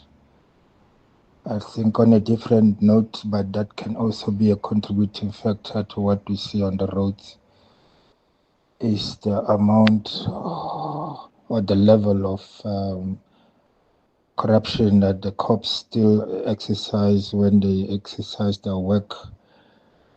First of all, what is he doing regarding the licensing department, where our fellow young brothers and sisters will be queuing next month to either apply for driver's learner's license or schedule a learner's test?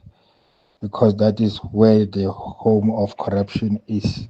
You go to most of the provinces that I've been to, I don't see it going down. And we change the ministers, but the core problem is still there. I just want to know, in his workspace, what has he done to address this issue at a political level? Thank you.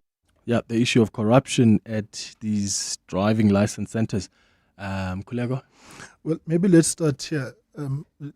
Corruption is transactional, so it's a two-way street. So it's our institutions and the one who's the individual. So there's also a societal challenge that we have of us wanting to buy our way out or bribe our way out. So we need to deal with that. On the score of what is happening in the DLTCs, we have got a heightened operation with the law enforcement agencies, including the Hawks, as part of the RTMC's new annual performance plans and strategic outlook that we have signed off on is to build up security capabilities and features within the testing centers in order to ensure that there's transparency, evidence-based, data-based tracking of how an individual is processed and progressed. Are we talking about videos? We're speaking about videos, CCTV footage. We're speaking also about when you do a roadworthy certificate, we've had instances whereby a vehicle in the Northern Cape gets a certificate, whereas it's parked in Mpumalanga.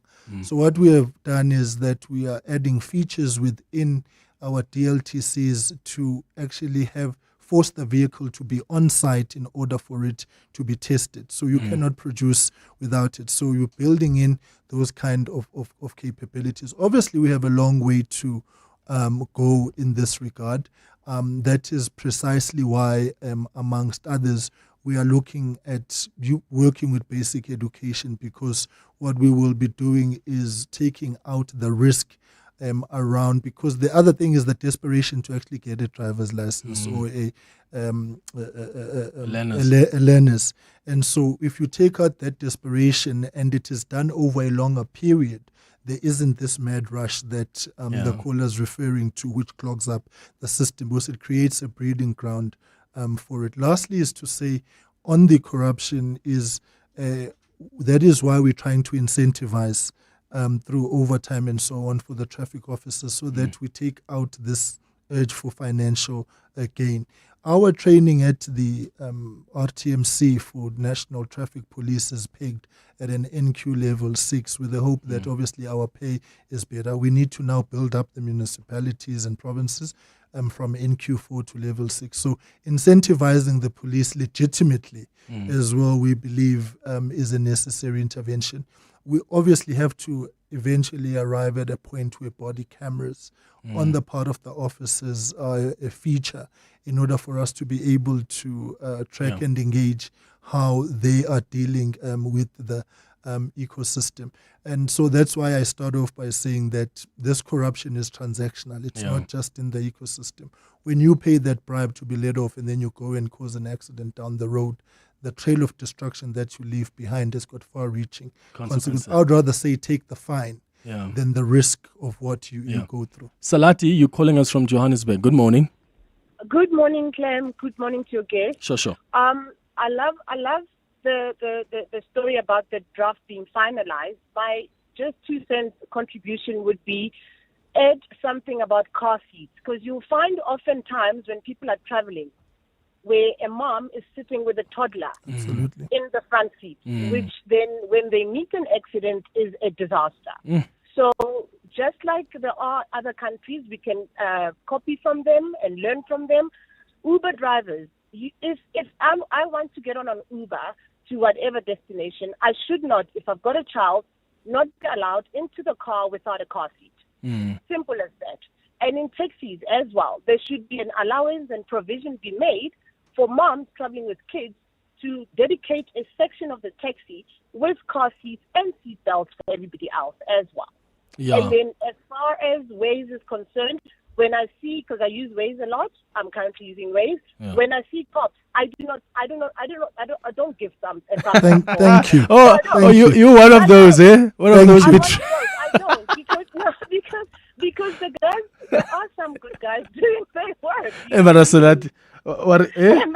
What last, wait. I'll go last, my friend. Salat is my new best friend. Last but not least, there should be consequences and repercussions for jaywalkers, because it gives me the jibbies when a person crosses the road in the middle of cars, in between cars. There is pedestrians. Drivers in South Africa, please listen. Pedestrians have got the right of way than cars. Please. It's simple. Yes, they've got a right of way at a designated crossing area. Yes. Because on a freeway, for example, where the speed limit is 120, the drivers got a legitimate expectation of a free, fair flow of traffic. Absolutely. So it's a two-way street where pedestrians must cross. We must allow them to cross, but pedestrians must also not cross where they should. Let's make this example. There's pictures we've seen where people are crossing under a bridge and avoiding to go all the way up. And so we've made the investment to say cross there. So I think I take the point. I think that is on the money because pedestrian education is critical. As I was saying, 48% odd is actually pedestrians of our fatalities. Yeah. And the issue she raises around car seats, very, very important. And it is a feature of the the updated strategy. I would want, I know this might sound odd, to get Salati's details. I feel she's got insights and she's got ideas that we can use. So if your producer's after, then I can just give a call and get further insights from her experiences. Yes, we'll do that. We'll pass over that. Was that all you had written down to respond to, Salati? Yeah, so it's car seat management. And what I'd want to add is that this is also then the issue around personal responsibility, because we're not in the vehicle with you. The numbers we are picking up of child trauma and the accidents is long-term is huge. So we really are asking parents to exercise discipline in the vehicles, seat belts as well, critical importance. Yeah, it's 10:32. Time for the latest in Eyewitness News headlines. We're going to come back with more of your calls and your WhatsApps as we continue this conversation with the Deputy Minister of Transport, Mkhuleko Hlenga. So keep your calls and your WhatsApps coming. But now let's hear what's in the latest in Eyewitness News headlines. Fiso, hi. Thanks, Clement. Good morning. Parliament has sanctioned National Coloured Congress MP Fadil Adams for placing the personal information of a DA staff member on social media without consent. Adams will now have to apologise and have a sizable portion of his salary docked for posting the staff member's information after the DA laid a complaint against him with Parliament's Joint Ethics Committee. Adams posted the information after the DA voted against a motion that was tabled by his party earlier this year. And renewed fighting between Thailand and Cambodia over a disputed border has spread as more deaths are reported and thousands are displaced. Cambodia says 2 more civilians have been killed in overnight attacks by Thai forces, bringing the total number of people who have died so far to 7. Thailand has reported that at least 3 of its soldiers have been killed. And those are the headlines. This EWN and more at 11 or as it happens. EWN Traffic. Well, we've got delays on the N12 as well as the R24 West between Edenville Road and the Kilulis interchange while travelling on the N3 South. Do you expect heavier traffic volumes? This is as you come out of Linksfield Road towards Van Buren Road. That's due to those roadworks that are taking place right near Van Buren Road. And if you're travelling on the northerly direction of this route, also expect traffic volumes coming out to the Kilulis interchange. And then on the M1 South, delays between Greyston Drive and Corlett Drive. Roadworks are causing those issues as well. There's also bumper-to-bumper traffic in Sharon Lee along Malibongwe Drive. This is between Oliver Nod Avenue and the N1. Otherwise, in the city of Tshwane, most routes are looking good. But if you are traveling right near the Flying Saucer interchange, do expect delays on the N1 South coming out of the Flying Saucer turnoff. That's due to roadworks taking place along that route. More updates coming up at the top of the hour. Stay tuned. There's more EWN on air, online, and on the EWN app. Bongani Bingwa, 702 Breakfast. Weekday mornings, 6 to 9. In the early hours of a Saturday morning in Attridgeville, a hostile tavern was turned into a killing ground. 3 gunmen opened fire randomly on patrons and moved into the back rooms. And inside one of those, 3 children aged 12, 3 and 16 were asleep. The shooters pointed guns directly at them and left all 3 of them dead. 3-year-old. Questions have to be asked about who we are as a society. Bongani Bingwa, 6 to 9. On 702. This month, Freedom Park Heritage Site in Pretoria proudly launches its Gallery of Leaders. This new exhibition celebrates the lives of Africa's most iconic figures, from Nelson Mandela and Oliver Tambo to Charlotte Maxeke, Steve Biko, and many more. Visitors can explore the stories of courage, sacrifice, and vision that shaped our nation and the continent. The gallery honors their fight for freedom, justice, and equality, offering inspiration for generations to come. Come and experience the Gallery of Leaders, a journey through history, resilience, and hope. For more information, visit www.freedompark.co.za. This is Kyle's mom entertaining the guests. My son and I have been taking some dancing lessons. Watch Anna this. 1. Anna 2. Oopsies. And this is Kyle's mom with 2 months free YouTube Premium, plus 5 gigs free YouTube data, plus 30 gigs once off. It's showtime! With ad-free YouTube Premium. Kyle, hand out the logins, my boy. You get a password. You get Extra a password. your summer Get a with the Vodacom Red Plan and get extra Red rewards plus benefits on the VodaPay app when you sign up or upgrade, online and in store. T's and C's apply. Further together, Vodacom. To celebrate 25 years of helping you live the Premier life, FNB Premier is giving you a chance to win a 14-day European tour experience and other cool monthly prizes. Open any FNB Premier account from September to 31 December 2025. Switch your salary, swipe or tap a minimum of 2,000 Rand per month for 3 months straight. Spend and win with FNB Premier. FNB, help changes everything. TCs and competition rules apply. FNB, a division of First Rand Bank Limited, an authorized financial services and credit provider. This festive, turn your family meetings into family eatings with the Nando's Festive Fill-Up Meal. A full flame grilled chicken, 2 sharing sides, 4 cheesy rissoles, 2 Cabo Societies, 2 Nando's rolls, and a 1.5-liter Coca-Cola for only $3.99 to enjoy at your place. And if your family meeting is at our place, get 40 Rand off. Nando's, oh what a place. So we're inviting you to the 702 family meeting this Wednesday morning. So tomorrow, we want you to join us for a year-end review of the top stories of 2025. So you will be part of the studio audience and take part in the conversation with 702 presenters and some of our colleagues at EWN. It's going to be fun. It's going to be reflective as we look at the year that was and the stories that were big this year and what kind of dynamics they have changed. So we're going to do this show live tomorrow with an audience. Even the 702 open line will start with a live audience here at Prime Media House. So if you'd like to attend, you have to email us on contact@702.co.za. That's contact@702.co.za. We're looking forward to walking the talk with you. It's 22 before 11. You're with Clement Manyathela. 702. Let's walk the talk. All right, we continue our conversation with Mkhuleko Hlengo, who's the Deputy Minister of Transport. I've got lots of your calls coming through, so let me start there and then I'll come to your WhatsApps in a moment. David, let's start with you. You're calling us from Pretoria. Good morning. Hi, good morning. Thank you very much for having me, Sure. Clement, and good morning to the Deputy Minister. Just quickly, from my end, I think Deputy Minister has spoken about a lot of things, which really shows that I think the department is hard at work. But I still feel that we are really not, hitting the nail. An example of ways that he has used.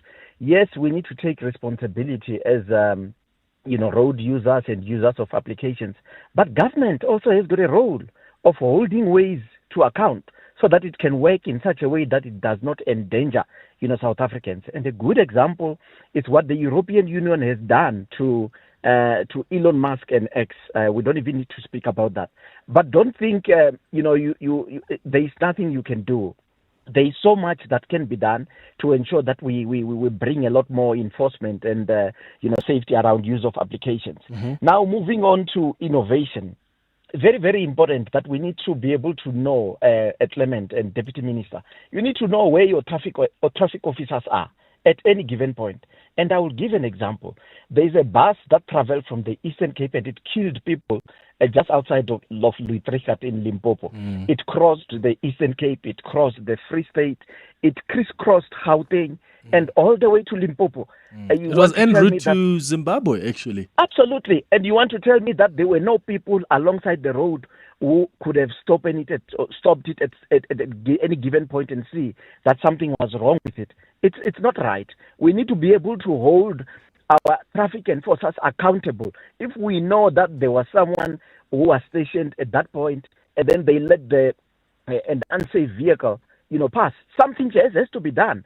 And a good example now, Clement, is that now during December, our brothers and sisters from Zimbabwe and other parts of Africa, they will be crossing the Beitbridge border moving from South Africa, sometimes traveling all the way from Cape Town, with vehicles that are completely overloaded. Even someone like me who's a layman, you can see that this vehicle is carrying the load that is 3 times its size. Really, something has got to be done. Got it, yeah. David in Pretoria, thank you so much for your comment. I'll get the Deputy Minister to respond in a moment. Let's go to Terence, who's also calling us from Pretoria.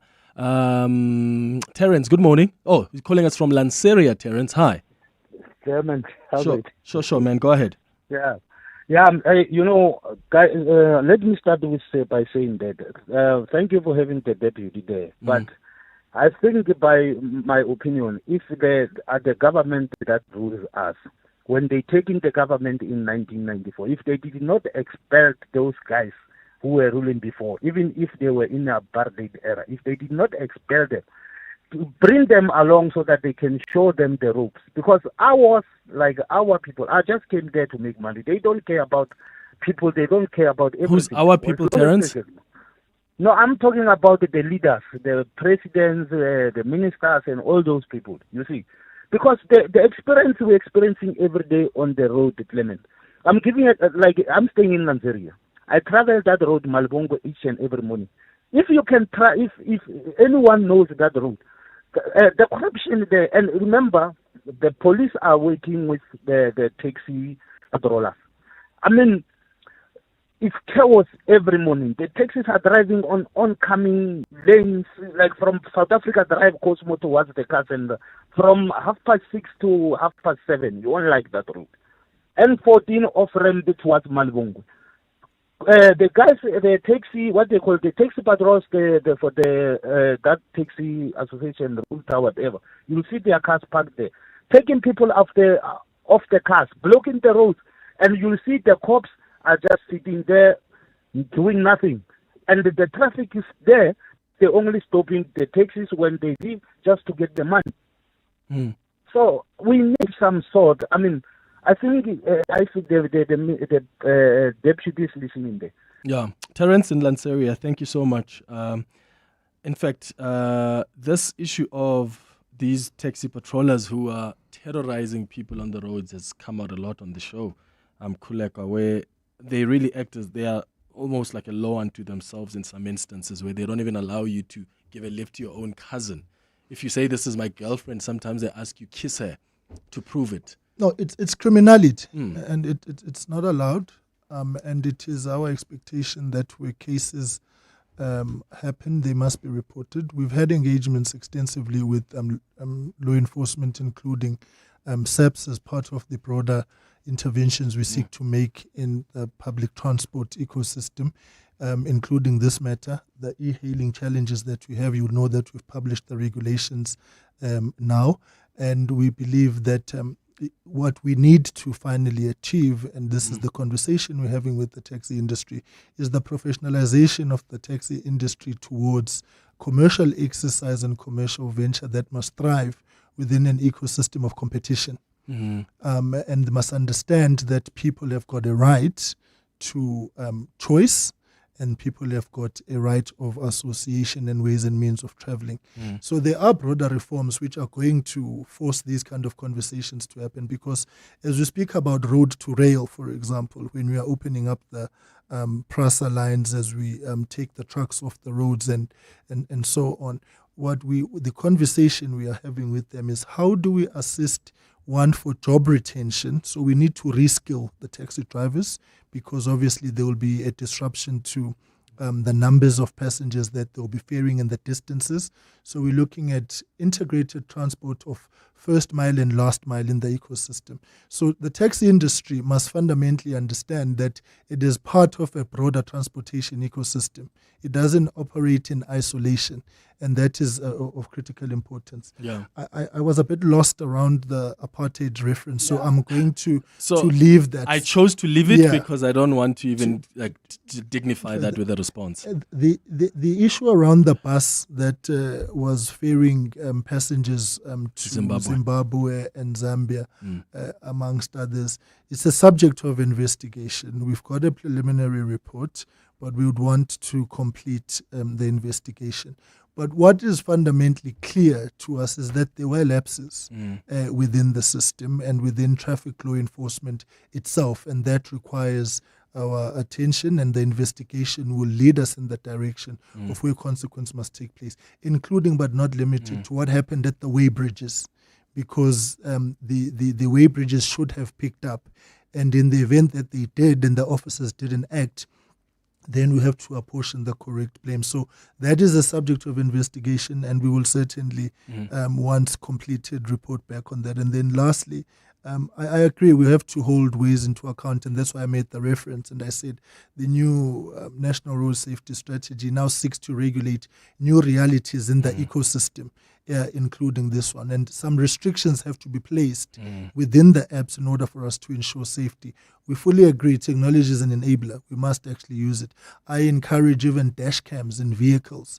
For example, what we need to look at is how would we plug them in to help us police the roads from a citizen's perspective where we fall short. Yeah, all right. Sylvester, you're in Pretoria. Good morning. Hey, Sylvester. Good morning. How are you? Sharp, man. Quickly, go ahead. Yeah. Deputy Minister, my quick question is, I'm coming from Live Traffic. It's a non-profit company that reports on traffic. But we seem to be hitting a brick wall when we try to collaborate with government agencies. We have reached out to RTMC. We are part of the RIMS groups all around provinces. We report live traffic every morning. We can redivert traffic. We've got WhatsApp groups and channels that commuters in the morning rely on our traffic reporting.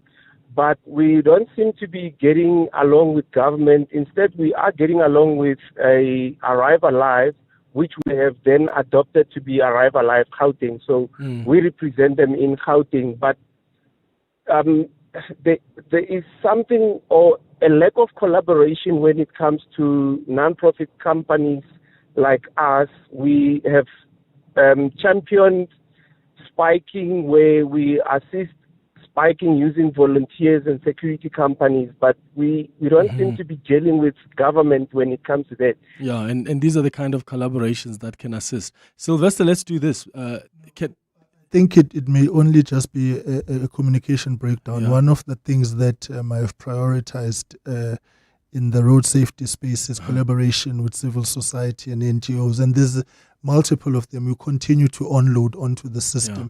They've assisted us with campaigns. They assist us with the review. In fact, we visited all 9 provinces and worked with civil society above and beyond government. So we continue to onload. My suggestion is, because I have these meetings quarterly with civil society, virtually as well, to avoid them incurring costs of travel. They can email me directly at hlengwam@dot.gov.za. So hlengwam@dot.gov.za, capital H, capital M. And then I will make sure that we link them up with the RTMC. In fact, I've got an RTMC rep with me today. So then we will be able to engage with them and rope them into the programs that we are running. In fact, what we'll do, Sylvester, is I'll put you back to the producers, and we'll also take your details as backup. But please send that email. But we'll give your details to the Deputy Minister's team here from the RTMC that are here as well, and maybe you guys can get in touch with each other. It's 10 minutes before 11 o'clock. Reverend Sithole, I'll start with your call after the break.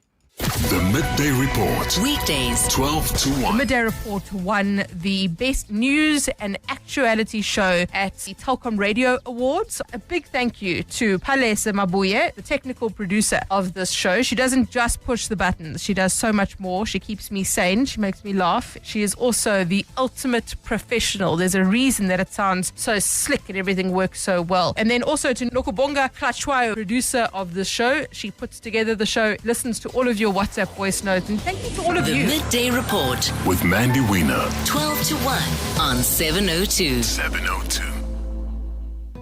Clientele is here to safeguard you and your family with compassion, because life happens. Be part of a family that truly cares. Our funeral dignity plans have helped South Africans bury their loved ones with dignity for more than 30 years. Let us help you create a meaningful tribute that honors your life and those of your loved ones. We pay out within 24 hours and you will get double accident cover with a clientele funeral plan. Our plans are affordable. Pick the option that suits your needs. It's easy to apply. No medical examinations and no paperwork.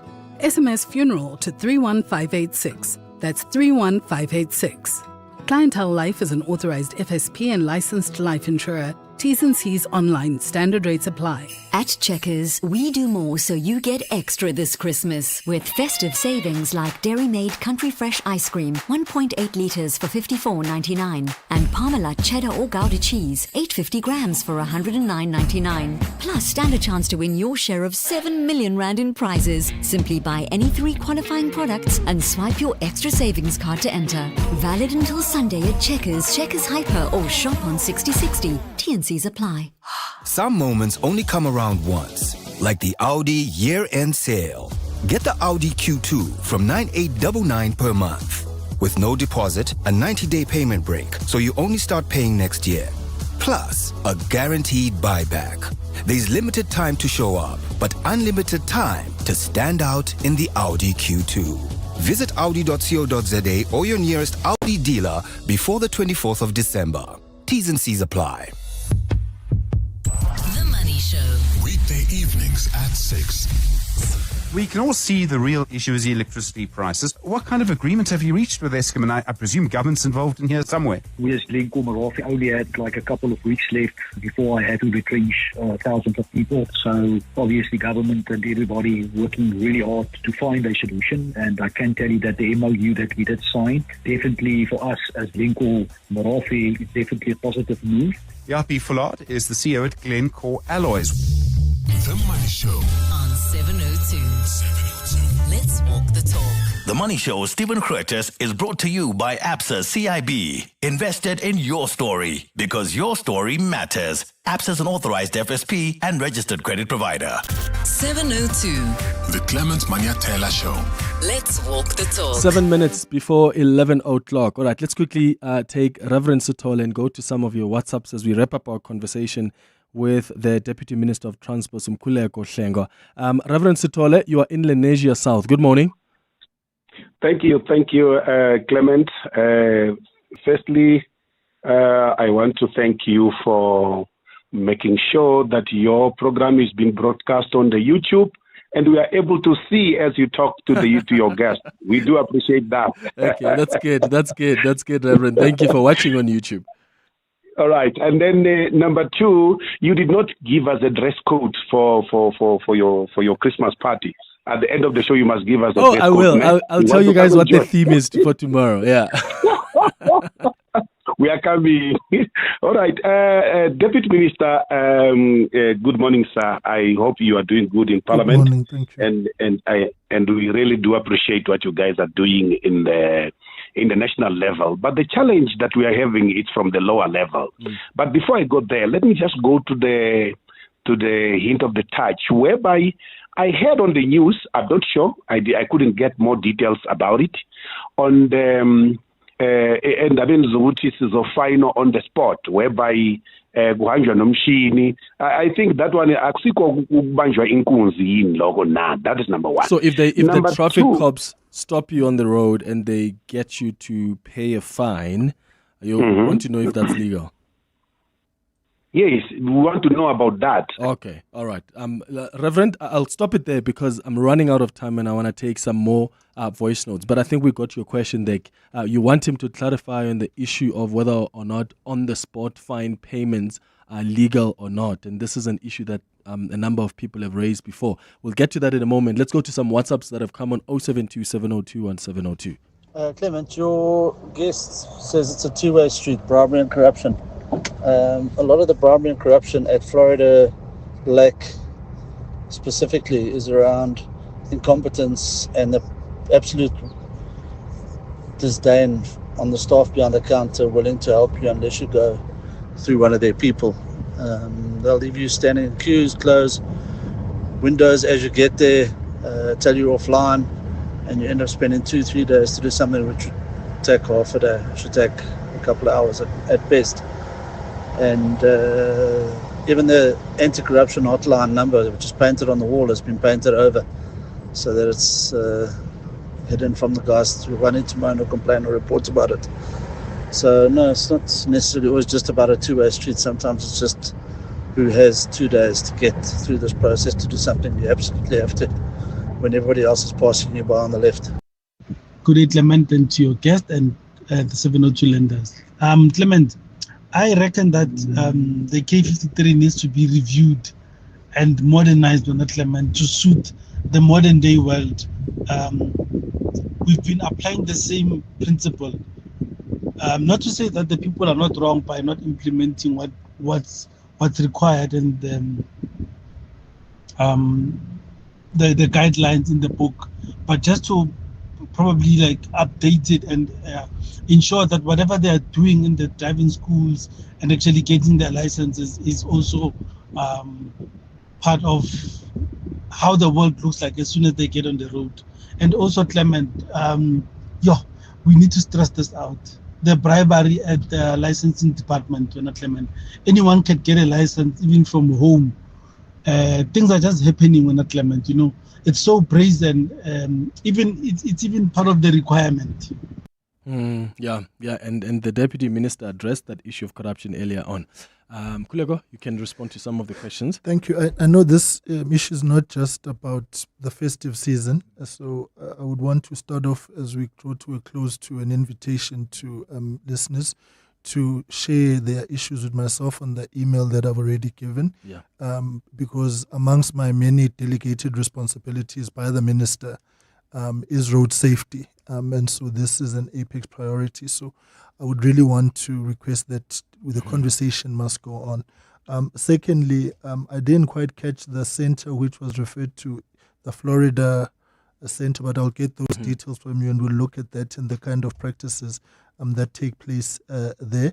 The review of the K53, that is something we are looking into and is receiving our attention, and we will conclude on, of course, upgrading. As I've said, the whatever body of knowledge we have to update in order for it to respond to what's happening. And then lastly, yes, fines must be paid.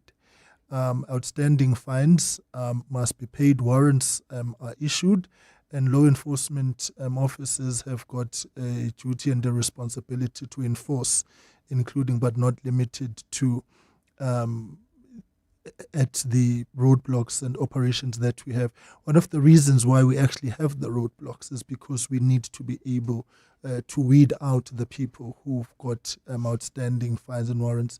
We believe we have to hit the pocket. You have to pay. An infraction and infringement must be punished. And consequence management is key here as part of the broader intervention. So what happens when the motorists say, I just don't have the money right now? Because you can't necessarily force them to pay that amount of money. If you've got a warrant of arrest, the warrant of arrest must be enforced. So in cases of a warrant, then they must be enforced. That's why we have the operations. That's why we roll out the infrastructure as we do. Because these are drivers who have got infractions and infringements. The rollout of ARTO next year is going to escalate that kind of outlook because it's part of demerit. The whole point really is not to be punitive, but we are left with no option but to exercise punitive measures on people who do not follow the rules of the road. Yeah. Mkhuleko Hlengwa, the Deputy Minister of Transport, thank you so much for joining us. And just a reminder, if you've got some more questions, things you want to send to him, Hlengwa M, capital letter H and capital letter M, Hlengwa M at dot.gov.za is his email address. Thank you so much for making it. It's been an absolute pleasure, Clement. We wish you and the listeners a blessed festive season. Let's all do our part and be safe on the roads and meet again next year. Take care and God bless. Every December, it's the same story. New toys, new clothes, and more takeaways. And by January, the bonus is gone. Grow it, don't blow it. With a Nedbank investment. Invest 100,000 Rand or more in a Nedbank 12-month electronic fixed deposit account and stand a chance to win 50,000 Rand. Invest your bonus and grow your future. See money differently. Nedbank. We're licensed FSP and registered credit provider. T's and C's apply.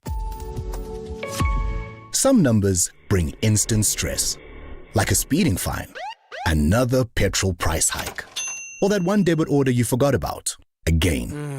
But not all numbers bring panic. Some bring calm and actual life-saving support. With 24/7 emergency support and over 300 ambulances, ER24 is there when you need us most. Don't wait for an emergency. See it, say it, save it. 084 124.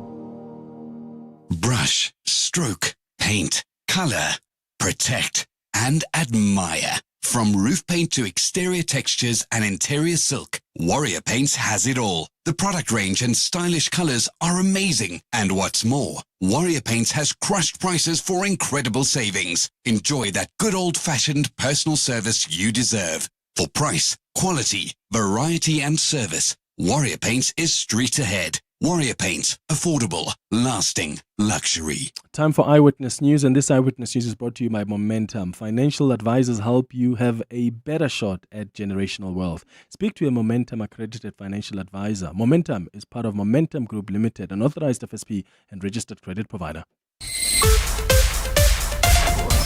This is EWN. Good morning, I'm Sfiso Zulu.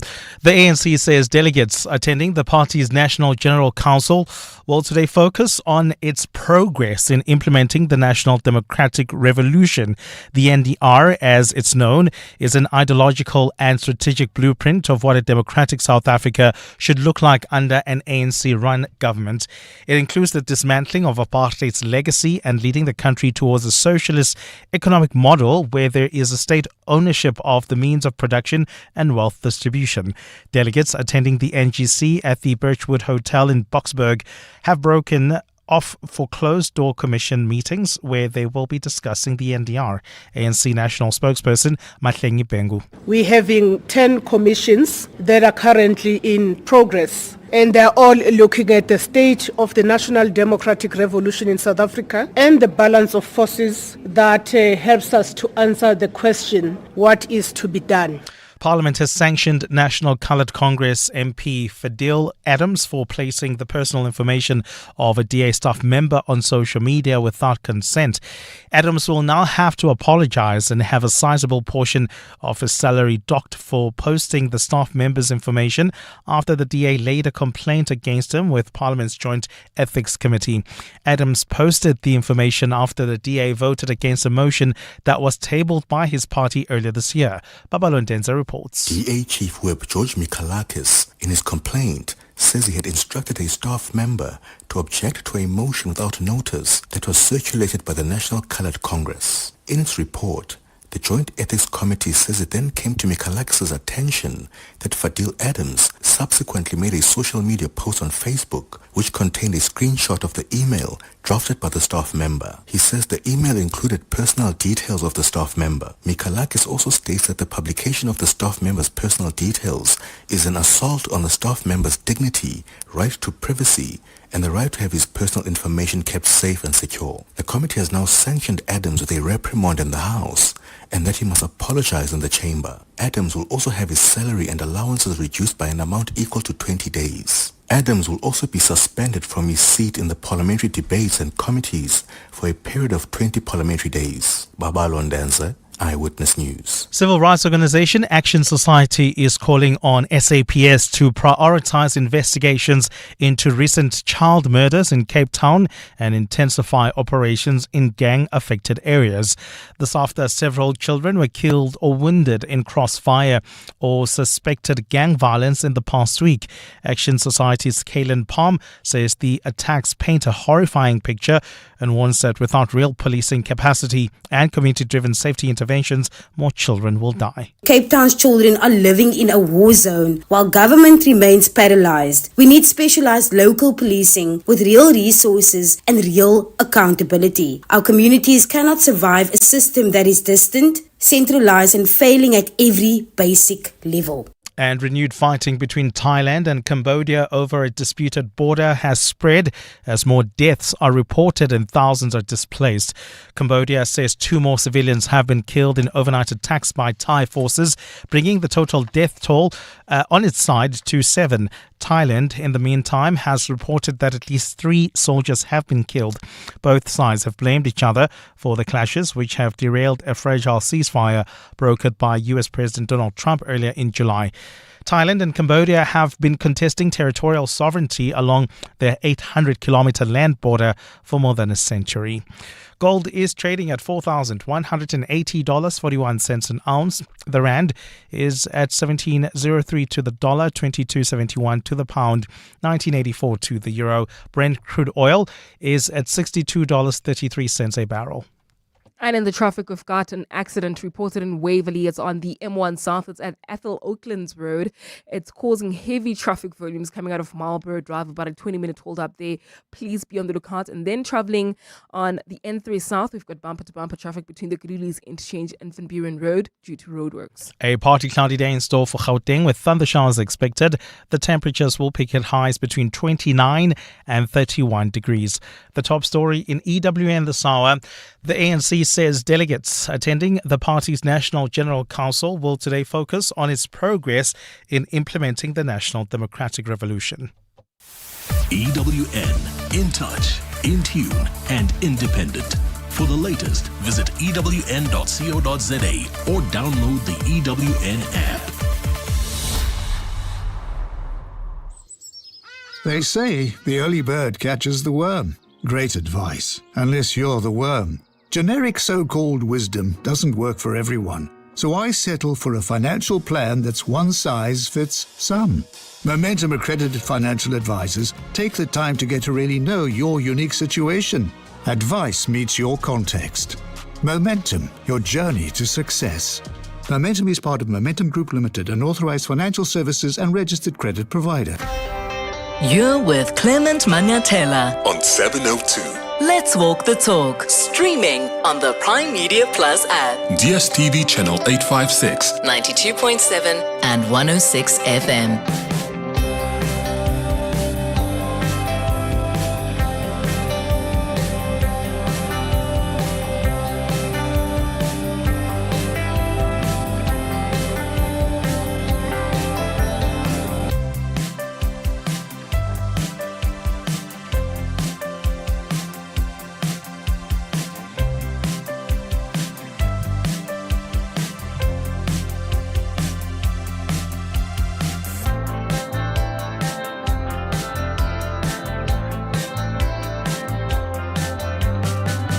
Nine minutes after 11 o'clock. Dumelang, welcome to the third and final hour of the Clement Manyathela show. It's so great to have you stay with us here on 702. Thank you so much for your calls and your questions to the Deputy Minister of Transport, Mkhuleko Hlengwa, as we get closer and closer to the festive season. Remember, tomorrow, as the other listener sort of described it, we're having a kind of like a Christmas. It's not a Christmas party, but it's like a year end of the Clement Manyathela show. Maybe a year end of 702 with the listeners, sort of to speak. Year end doesn't mean the business operations are stopping. It just means that we are pausing to recognize a moment, like the year that was. And that's what we want to do tomorrow on the show. And we're inviting you to be part of the live audience. So we've done a number of shows with a live audience, and it's always so cool to actually see you guys. Because we always talk on the phone. So it's always great to have you guys here and you can reflect with us on the year that was. So I'm inviting you tomorrow to be part of the Clement Manyathela show. Live here at Prime Media House. We'll take you through our studios. You can see the studios. You can see where we broadcast from. And then we're going to start the show at 9 o'clock. And even with the 702 open line, I want it to be with a live audience. So instead of you calling me, I want you to be here in person and say, this is what I think about 1, 2, 3. So what I'm going to do tomorrow is I've invited some of my colleagues as well, Mendy Wina, I've invited Bongani Bingwa, I've invited Rilebukile Mabocha and others to join us during that 3 hours of the show tomorrow as we reflect on the year that was. So come through, come chill with us, come reflect on the year that was. It's not just the serious stories we're looking at, it's some light stories as well. How have those developments this year really changed the dynamics, and what does that mean even for the new year? What can we expect? So how do you do that? If you want to come through, you can just send us an email. It's very easy. Send us an email on contact at 702.co.za. Right? Contact at 702.co.za. That's where you can send an email and tell us, this is my name, I would like to come and attend. And then we'll respond with the details, the address to Prime Media House, and what time you need to be here. Come through and have fun with us tomorrow between 9 and 12. 702. World of Work. So, on our World of Work feature this morning, we are discussing the fear of falling behind. Like, why do we often struggle to switch off? Why do we struggle to switch off when we are on holiday, when we are on break? As the year, comes down, it's winding down. There are many South Africans who are looking forward to the promise of a well-earned break, right? And you want a break where you can switch off. You want a break where you can slow down and step away from the pressures of work. And yet, despite our best intentions, a surprising number of people still keep their laptops close by. Can you believe that? And their work chats are open. So you're still participating in that work WhatsApp group, even when you are supposed to be enjoying your December holiday. What is the reason for that for you? Is it because you work in an environment where you can't be caught not knowing? Because the reason isn't simply habit or poor boundaries. It's a deeper fear, probably, of falling behind. And in an era where technology keeps us constantly reachable, the pressure to remain visible and available and in the loop doesn't just disappear when we go on leave, right? Instead, it follows us into our festive plans, and that leaves many professionals physically on holiday, but mentally you are still at work. So do you think you have the fear of falling behind? Do you think you've got the fear of just being scared of perhaps getting to a point where there are certain things you're not going to know about? I mean, I know with the kind of industry we're in, you do want to keep your pulse on the news. You don't want to be completely off the loop. You don't know what the president of the U.S., Donald Trump, is going to announce next on Truth Social, on Twitter. So you still want to sort of be aware of developments like that. And I think that's important. But at the same time, you don't want to wallow yourself or be consumed by work and all of this news and information, even when you are supposed to be enjoying your holiday. So there's a level of balance that is needed there. How do you balance? Give us a call on 011-883-0702. You can send us your WhatsApps on 072-702-1702. So we are going to be joined in a moment by an HR expert and executive coach who's going to join us in a moment. But that's coming up after this. John Perlman. Weekday afternoons, 3 to 6. Why don't the authorities act against illegal taverns? It's not as if they are moving from place to place, creating pop-up bars. They're there in the same place every day, every week, every month. I mean, it shouldn't be a complicated thing to address the problem. Why isn't it being addressed in your view? Are bribes being paid? As an association, I don't have powers to close down illegal trading. Yes. How can a legal tavern operate for so many years or so many months? We need to have a law enforcement that are looking around illegal trading and those who are trading legal. John Perlman. 3 to 6 on 702. Check in, take your seat, stretch out, sip something special, and feel the holiday mood kick in long before you land. At South African Airways, every moment on board is designed to ease you into that holiday feeling. So this summer, fly to Gaborone from 2,694 Rand, all-inclusive return, and with an allowance of 3 checked bags. You can take everything you need for the perfect escape. This offer is valid for sale until the 31st of March 2026. Book at flysaa.com or contact your nearest travel agent. at South African Airways, your holiday starts when your flight does. Yo, Timber. Yeah? What you reckon Bongs is gonna pick? With today's fixture lineup, it's gonna be sport.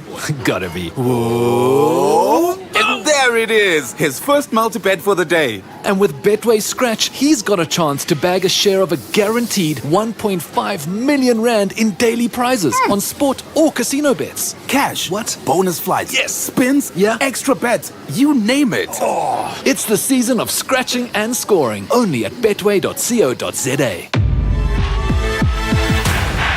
Betway is licensed by the Mpumalanga Economic Regulator. No persons under the age of 18 are permitted to gamble. NRGP counseling line 0800 006 008. All events are fixed odds betting games.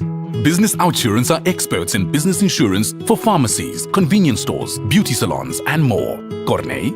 Business Outsurance is definitely the best insurance for my business. Bowled out every other insurance house. Honestly, looking at what you need, my installment came down within a day. Definitely the most professional. Switch to Business Outsurance and you could get a massive 20% discount on your business insurance premium. Visit outsurance.co.za. Switch and save today. Licensed insurer and FSP. TCs and information online. This month, Freedom Park Heritage Site in Pretoria proudly launches its Gallery of Leaders. This new exhibition celebrates the lives of Africa's most iconic figures, from Nelson Mandela and Oliver Tambo to Charlotte Maxeke, Steve Biko, and many more. Visitors can explore the stories of courage, sacrifice, and vision that shaped our nation and the continent. The gallery honors their fight for freedom, justice, and equality, offering inspiration for generations to come. Come and experience the Gallery of Leaders, a journey through history, resilience, and hope. For more information, visit www.freedompark.co.za. 702. World of Work. So on our World of Work feature, we've got Anya van Beek, who's an HR expert and executive coach, to talk to us about this fear of falling behind, because that is what's leading to us struggling to switch off even when we're supposed to be taking a break. How do you balance still trying to keep in touch with your operations at work, and maybe as a business person, as someone who perhaps owns a business, or you're an executive manager, maybe you do feel like you want to keep tabs on the business because you don't want, things to go down in flames. But how do you balance, one, trying to keep tabs on the operations of the business, but also with relaxing and ensuring that you enjoy your break? Anya, welcome back to the show. Thank you so much for making time. Good morning. Good morning, Clement. So lovely to be back. So lovely to have you back. Why do so many professionals struggle to switch off even during the holiday season, even when they are physically away from work, myself included? Yeah, that's a good question to start, and there can be many possible reasons. And I think the one reason might be that all of us want to manage our reputation and the legacy that we build at the business, and we definitely don't want to be perceived as disengaged or not interested. So that's one possibility. What I've also seen is, and I think you can perhaps agree with that in South Africa, and clients that I've worked with during the year, they are running leaner teams, and there's a lot more expectation on a fewer people. So I think for them to ensure quality work, a lot of people need to continue with certain activities, even while they're on leave. I've even heard some of my clients saying that they can't really take sufficient time off simply because of the excessive workload, and they can only take time, for example, not over month end. So it's definitely looking at leaner teams and the workload that you have.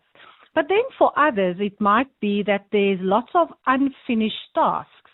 And when we have a look at neuroscience, all of those incompletions creates a situation where our brains keep on looping back to those unfinished tasks.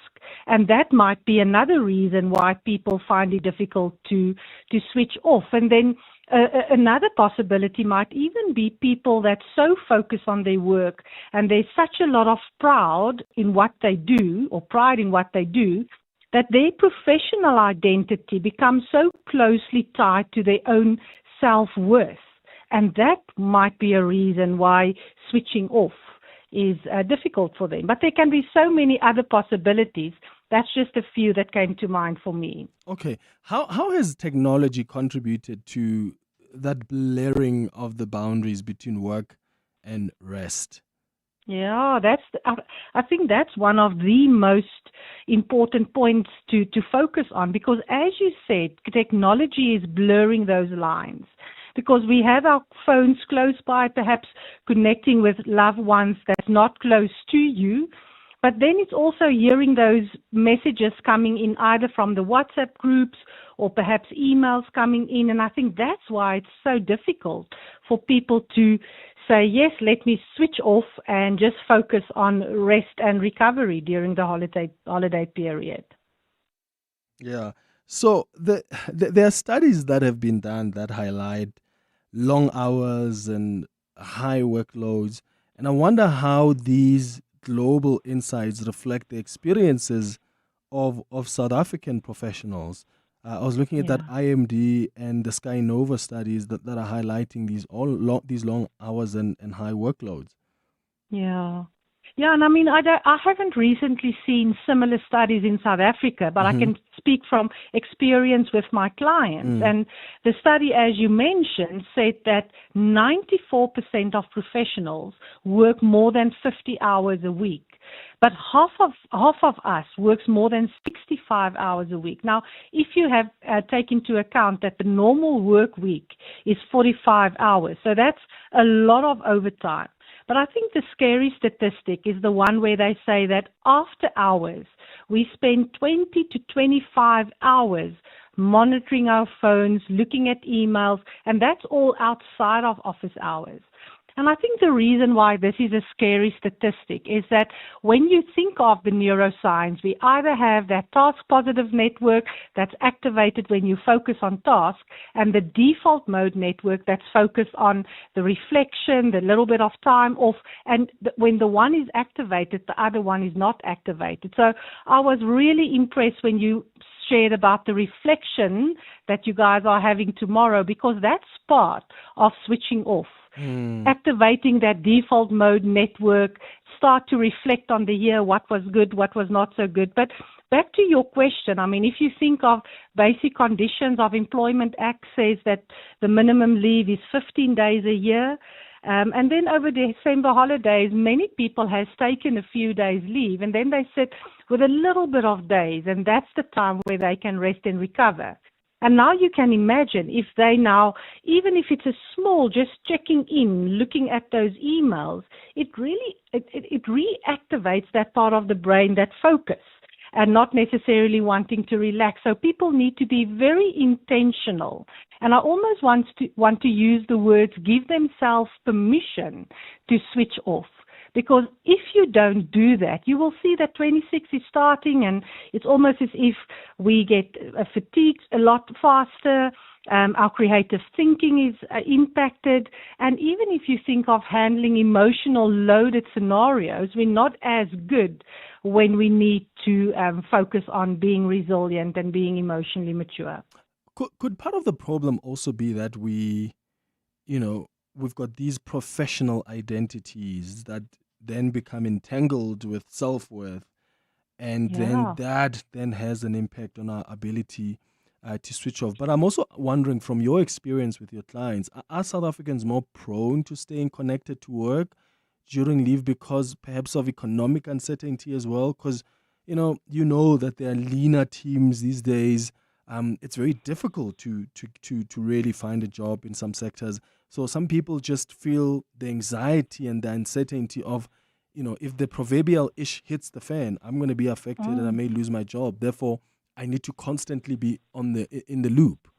Yeah, absolutely. And I think that's why that I don't want to fall behind is definitely so front of mind. And as you said, for some of us, that personal or professional identity is part of who you see, who you are. It might perhaps be people that does not necessarily have many out of the office interest or hobbies or networking environments, and for them their work is everything. But I think unfortunately, as you said, that the economical situation in South Africa is definitely impacting that, because we're aware of the unemployment rate. People really want to make sure that they can financially support their families or the loved ones, and that's always impacting. And as you know, South Africans are known for their loyalty, for their hard work and their dedication. I often speak to people internationally, and we have such a good track record. People love to appoint South Africans based on their loyalty and dedication. So it's almost as if I would agree with you to say that South Africans are more prone not to really switching off during the holiday season. All right, let's listen to some WhatsApp voice notes coming on 072 702 1702. Morning 702, this is Kamo here from Johannesburg. Interesting topic, people who don't switch off when they are on leave or away from work. I can tell you right now, Clemmy, that one of the challenges in corporate spaces is that you can't trust anybody. You can't trust anybody. And whether you're on leave and you've handed over to somebody to assist you, Clement, if anything goes to the dogs, you will be held accountable. So it's better to just answer that call and to assist when you are being assisted. It's better to have your work laptop with you so that if they need a certain information, you can just forward it. Because the corporate space is full of backstabbers. It's an untrustworthy space, and people will throw you under the bus. So for your own peace of sake, just be available, but obviously not in excess. Make it very clear, only for emergencies and nothing else. Okay, only for emergencies. All right. So Anya, I suppose here's another reason. Some people just don't trust people in corporate. Yeah, and that's such a sad reality. I mean, if you look at a trusting relationship, that's really the foundation for having high-performing teams. And I think at some or other point, we need to focus on holding one another accountable because, I mean, trust in itself is a topic on its own.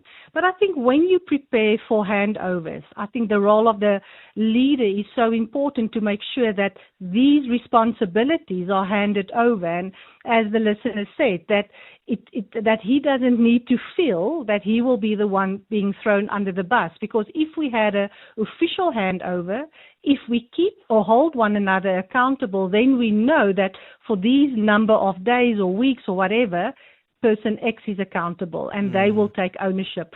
I always recommend that if you have handed over something, ask that person to send you a message or just to check in and say the meeting went well, that part of the project is done. But it's such a fine balance because one of the tips that I gave was to avoid those micro check traps, because even that quick glance at the email limits your recovery. But I mean, it's I think for each and every one to decide what works for them. But they need to be very mindful that they have 10 days, perhaps 15 days if they're lucky, and that's their time to get them back into what I call a high performance brain state and restore their energy, because we all know that the world of work is just going faster and more complex, and you owe that to yourself to really rest and recover. Otherwise, you're starting 2026 on the back foot again. Yeah. Here's another WhatsApp voice note. Hi, Clement. Great show as always. So for me, I think it depends on the nature of the job. I mean, for instance, I work with doctors. Every discipline, whether it's a physician, a surgeon. So at any moment, if they phone me and they need something that is between life or death for the patient, I always have to answer, or else I'll still be held accountable, because my job is to maintain the client relations, so they only have my number to contact. I'm the middleman between them and either a pathologist or whatever they need at that time. So whether it's a WhatsApp, it's a SMS, it's a phone. I have two phones. I say it's a business phone. It's never on silent. I must always answer my phone. Yeah, quite hectic. And Yeah, and I'm taking my hat off for that individual because, as you say, with life and death scenarios, we would love or we appreciate them answering those phones. Absolutely. But I think for the majority of us, it's not necessarily life and death. Yeah, scenarios. It's not. Yeah, Anya van Beek, thank you so much. Thank you for your tips. Also for people who are going to be taking some break in this holiday season on what they can do to still try get some rest, because some of us want to rest, but you're still picking that laptop with you as you go on holiday.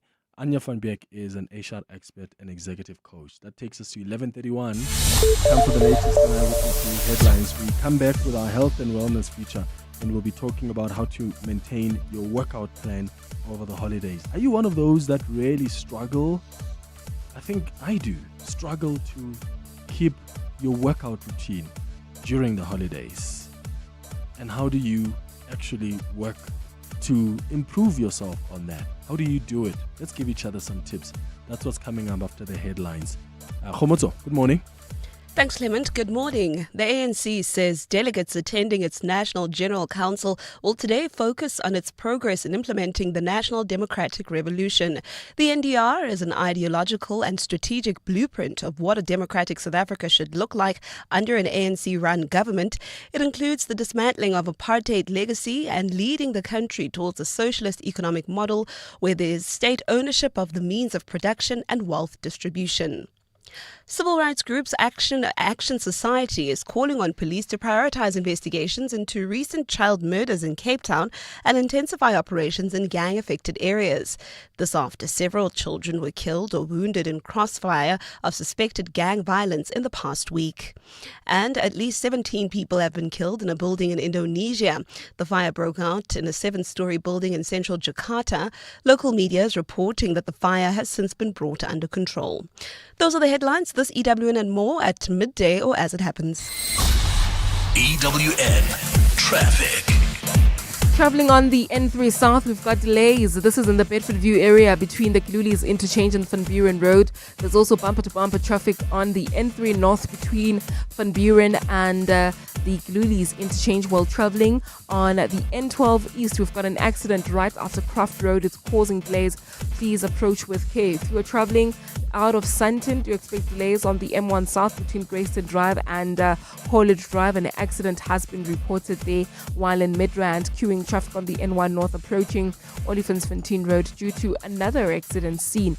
And if you are traveling within the Sandton CBD, try to avoid Fredman Drive as well as Sandton Drive. This is due to a protest that's taking place right outside the IDC building, so do expect delays along Fredman Drive between Gwen Lane and West Street. Otherwise, that's your last traffic update from me. Amo Ramela Karabujali will have your next report at the top of the hour onwards. Stay tuned. There's more EWN on air, online, and on the EWN app. Mzansi, with only 6 numbers to match, only play Powerball for the life-changing 77 million rand estimated jackpot this Tuesday. You heard right. Play Powerball for an estimated 77 million rand jackpot today for your chance to become the next big multi-millionaire. Buy your tickets now in-store on nationallottery.co.za, the mobile app, cell phone banking, or simply dial *120 *7529 hash for USSD. Panda Pusha Play. Players must be 18 years or older. Play responsibly. Ituba is the proud operator of the National Lottery.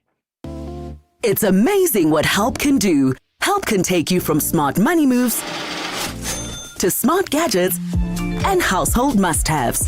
With an FNB Premier Credit or Fusion card, get up to 40% back in eBucks on devices and appliances.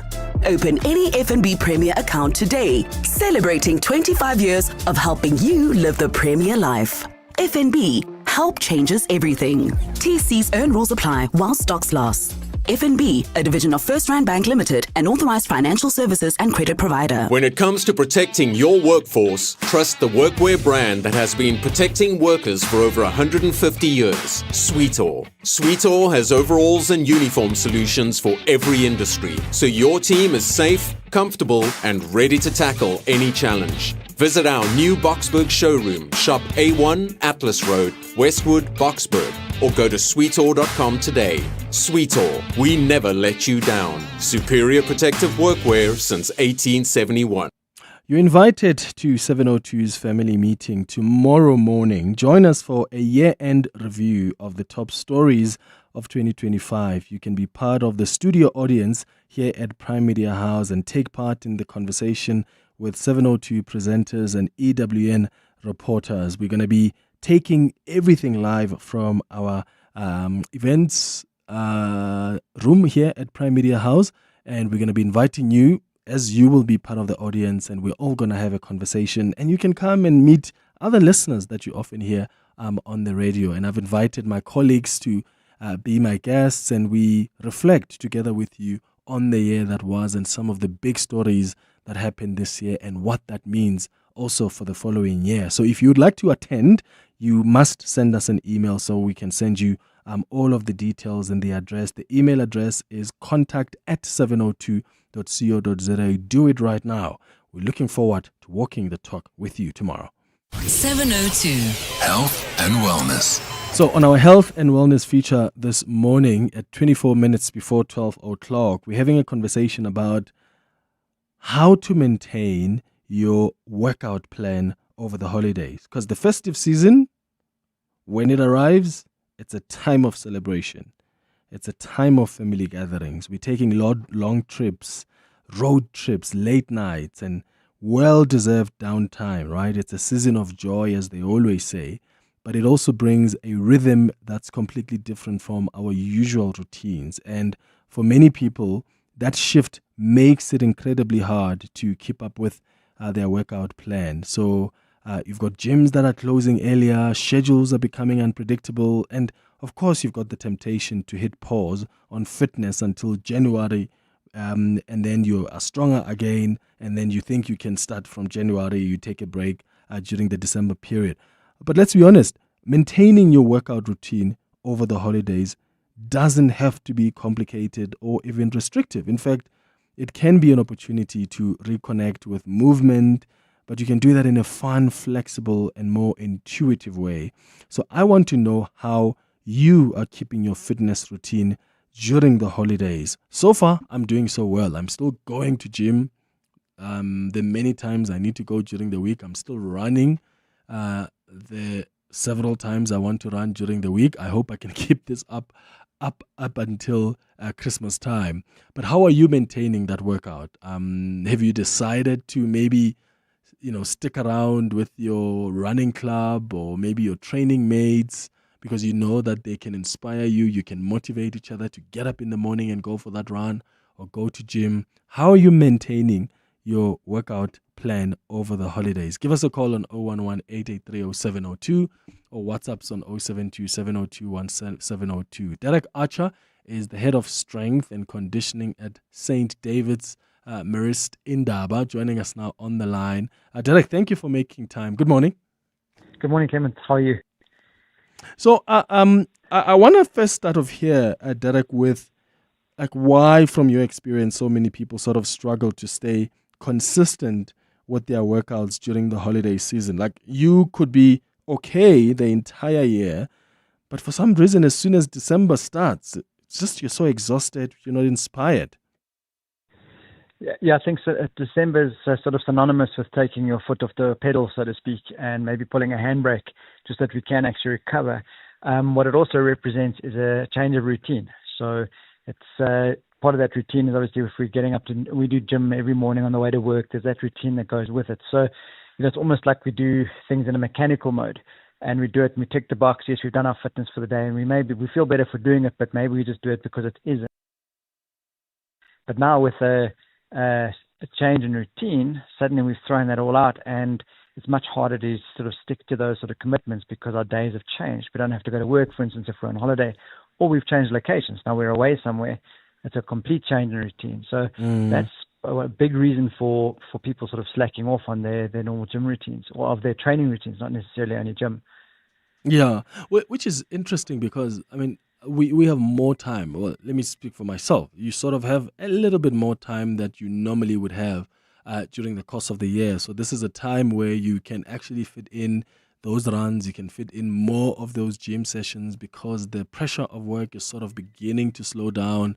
And yet, the inverse of that is what actually happens. What does a realistic goal look like, though, for someone who's trying to maintain their routine through December? Because also, if you're going to try and think you can follow the routine that you followed during the year, you may have something coming. Exactly. What I do think is a good thing. Remember, body, if we used to go into gym and lifting weights, for instance, if I go into a body weight alternative, your muscles don't know that you're not using weights. They just still have to overcome a resistance. So adding in some sort of variety is also a good thing. That's also a break, or change is always good. So even if it means that if you're going to be able to, if you're going to gym, but you don't feel like going through your normal routine, join a class. So there you've got a group environment. There are lots of gyms offering lots of different classes, lots of different options to try and cater for everyone's needs. And maybe join that as a change in routine. Change your workout pattern. It could be, if you're going you're going every morning in the week, maybe cut it down to 3 mornings a week, do something different on the other days. Maybe now that it's much lighter and brighter, if you don't have to go to work, go for a nice walk. Those sort of things are,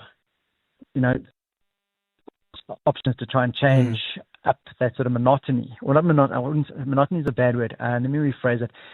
Something that we are used to, that we're comfortable in. So now we've got a break in our comfort zone. It's quite a big break. You know what I mean? We suddenly take the opportunity to do something completely different. And in that case, often it's very often it's nothing. We're unable to stick to what we were before because there's no pressure on. So what about people who say, but December for me is a time to take a break? Is that fine for people to go? I always make sure I work extra hard during the year so that those 3 weeks or 4 weeks in December, I am not doing a lot of the heavy lifting. I'm the only thing I can do maybe is take a walk. As long as you're active, that's fine. So if you keep up, a lot of people, if they're going to a different location, let's say they're going down to the coast or they're going for a trip up into the mountains and stuff, and there's other opportunities for activity, use those. So if you can go for a walk and it's safe, and you can walk along the beach, for instance, or do a hike in the mountains or in the bush, those sort of things are hugely invaluable, and they give you other benefits as well. They change of scenery, fresh air. Those sort of things are great. I mean, you've just basically got to stay active, but also bearing in mind that even a month off, when you come back in January to go back to your routine, you've got to remember that you haven't done stuff and not going to get back to exactly the same place you were at straight away. You've got to go get back into it a little bit slowly so you don't injure yourself. But if there's opportunities for activity of like other activities, particularly those that are different, that your brain also needs a break. And if that's a little bit more stimulating, if it's more family oriented, if you're going for a walk along the beach with your family or hiking with your family, those sort of things are different. They give us good exercise. They give us, you still get your good hormone release, and you also relieve the conscience about not doing exercise in a traditional manner. Yeah. We're in conversation with Derek Archer, who's the head of strength and conditioning at St. David's Maris in Nanda, on the line, talking about how you can maintain your workout plan over the holidays. How do you do it? Are you still running during this holiday period? Do you normally take a break from the gym? How do you balance it out? Because you do need some time to rest. You do need some time to relax. But at the same time, and we eat a lot for some reason during this holiday season.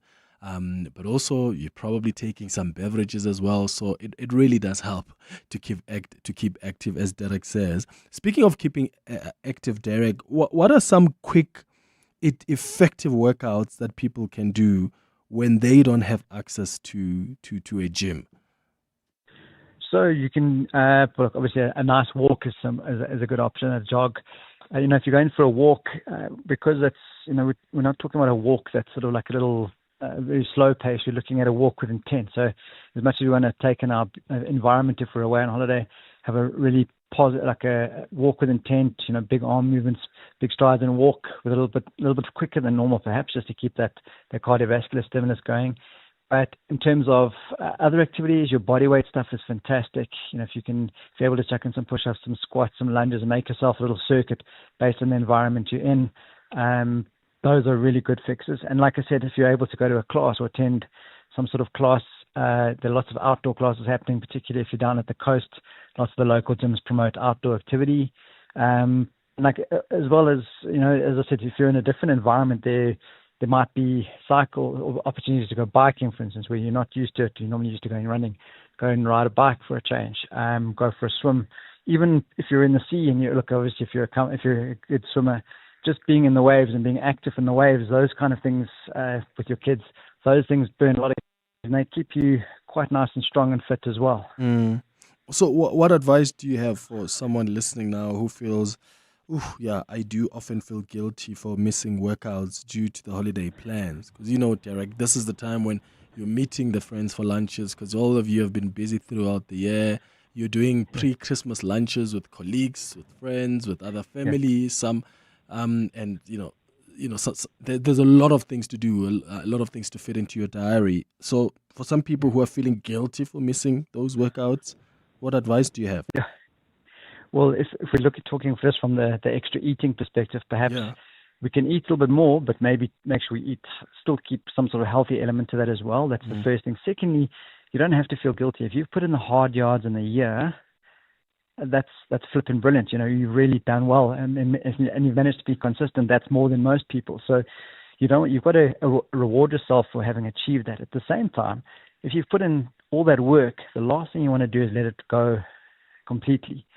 So find some alternatives. Like I said, if you can only be active 3 days of the week as opposed to every day of the week, or when I say go and train, obviously if you're active every day doing walks and maybe walking the dogs even, or like I said, all of those sort of scenic things, that's still activity. So like I said, alleviate the conscience, but keep the health element of your fitness up.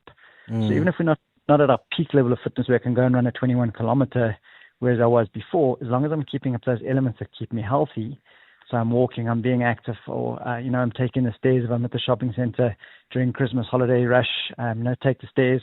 Most people don't, they're all in the escalators and the lifts, so taking the stairs will be fewer people to sidestep, but at the same time, you're keeping that element healthy. So be active, change up what you do to give yourself a bit of a break, but don't let go what you've achieved. But at the same time, you also need to reward yourself for having been consistent for the whole year. So don't feel guilty, but do something. Okay, let's go to some WhatsApp voice notes on 072 702 1702. We'll come to your calls as well on 011 883 0702. All right, we'll come back to that in a moment. Derek, talk to us about the role of hydration in sleep and what those play in maintaining fitness during this period.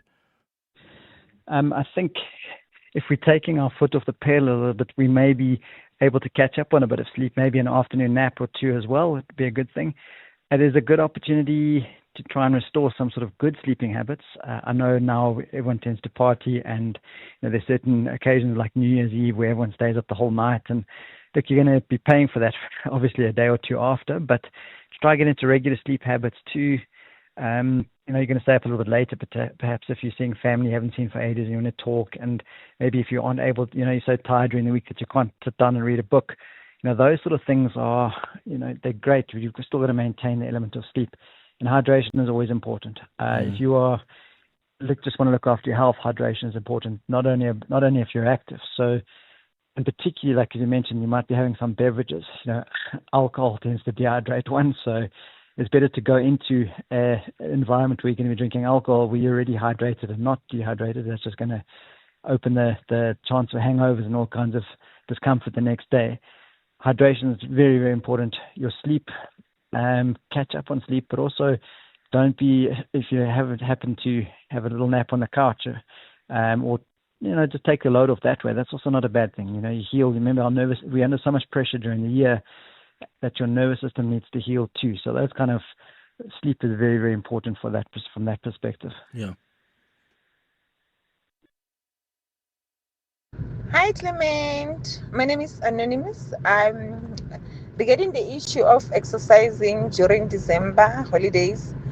I created a group of ladies and guys, and I named the group Tom Jenkins. So the ones who resides in Pretoria, they know Tom Jenkins is just at the back of Union Building.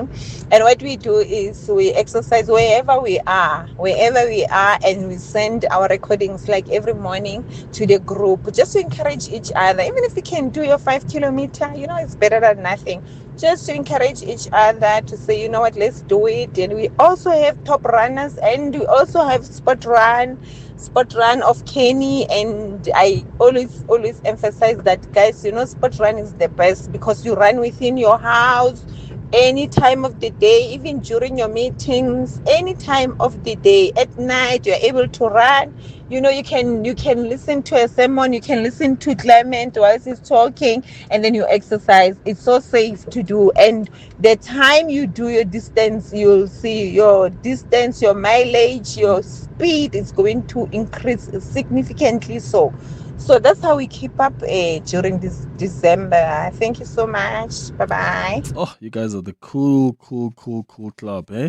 That's another way, Derek, how you can inspire and encourage each other. Definitely, I think that is a super idea. And it's like you mentioned earlier on, that accountability thing. So you're accountable to someone, or you're accountable to that group. And I think that lady and the people that she exercises with have got something really good going there. Getting that data across. We have it also with some of the schoolboys that we work with at St. David's. We have WhatsApp groups, and the guys have to load their training onto there just so there's a bit of accountability too, because most of them are part of a first team in one of the sports they play. But like I said, that community, if you have a community that you train with every day in your current place, it doesn't mean that you can't have the community outside of Joburg, for instance, if you're going away. So if you've got the community, I mean, we have social media everywhere. So if that's your medium to keep your group going over December and your exercise routine going over December, what a fantastic idea. Well, Derek Archer, thank you so much for speaking to us and for some tips on how we can maintain our workout plan over the holidays. Derek Archer is the head of strength and conditioning at St. David's Marist Inanda. It's 8 minutes now before 12 o'clock. Aubrey Masango. Weekday evenings, 8 to midnight.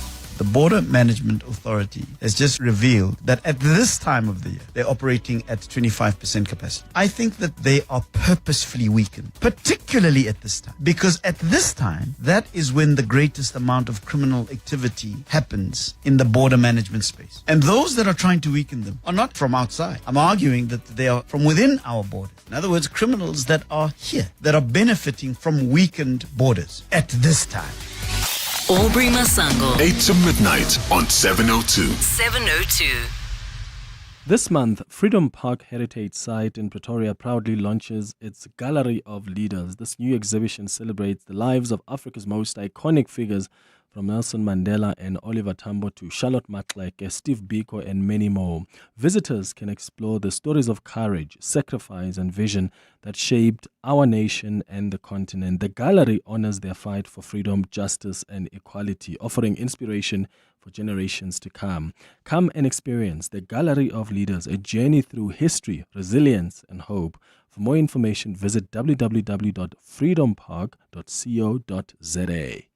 LLB graduates can fast-track their legal career with the Law Society of South Africa's PVT School for Legal Practice. LPC accredited, this 4-month practice-ready course, which is taught by practicing lawyers, can reduce your PVT contract by 12 months for admission. Study by day, after hours, or via distance at campuses nationwide. The first 2026 intake runs from January to April. Applications close 31 October 2025. Apply now at lssalead.org.za. That's lssalead.org.za. A man driven to the edge. I don't know where you are. I don't know who you're with. When his beloved takeaway was taken away. I will look for you.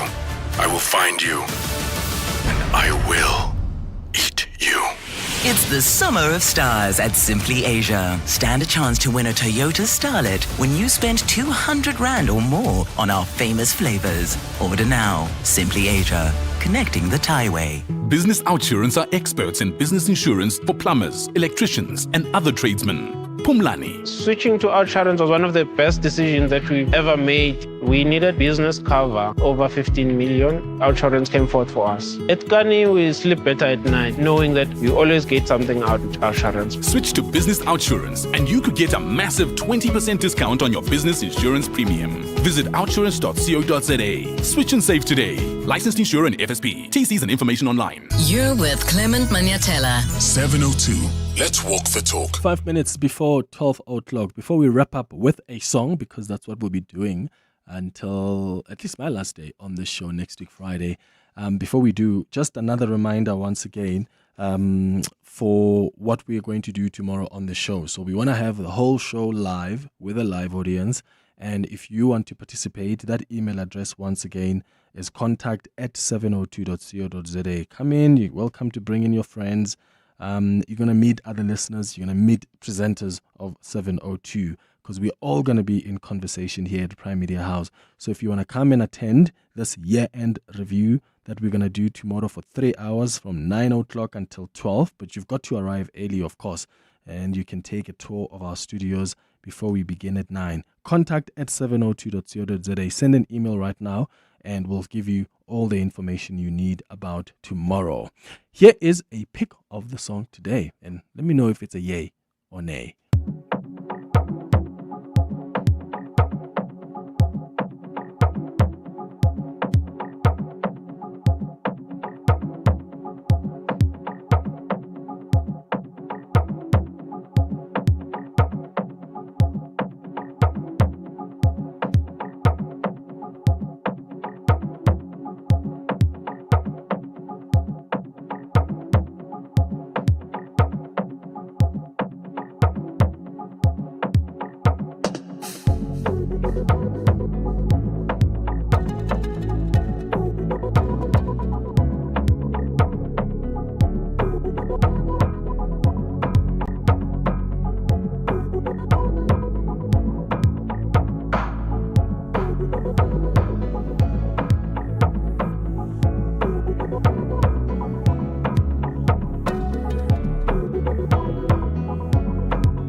Clement, that is definitely a hit.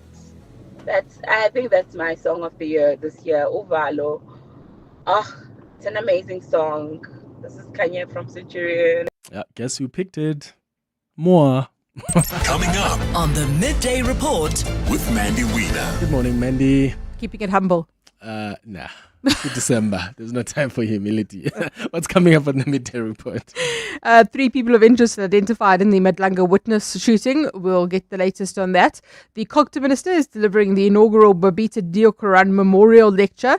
An opportunity for renewal at the ANC's NGC taking place this week. We'll speak about that and get some analysis. And something you don't have to worry about, Clement, how to bond with your child this holiday season. That's why I don't have one. Lucky you. All the best, Thanks. parents. That's what's coming up on the midday report. Thank you for listening to the Tuesday edition of the Clement Manyathela Show. We're back again tomorrow between 9 and 12. And I can't wait to see you. Please go ahead and email contact@702.co.za to get the latest details about tomorrow. And come, let's have fun for 3 hours with you and the 702 presenters. It's a minute after 12. This is EWN. Good afternoon, I'm Khomoto Modise. The ANC says delegates attending its National General Council will today focus on its progress in implementing the National Democratic Revolution. The NDR, as it's known, is an ideological and strategic blueprint of what democratic South Africa should look like under an ANC-run government. It includes the dismantling of apartheid's legacy and leading the country towards a socialist economic model where there's a state ownership of the means of production and wealth distribution. Delegates attending the NGC at the Birchwood Hotel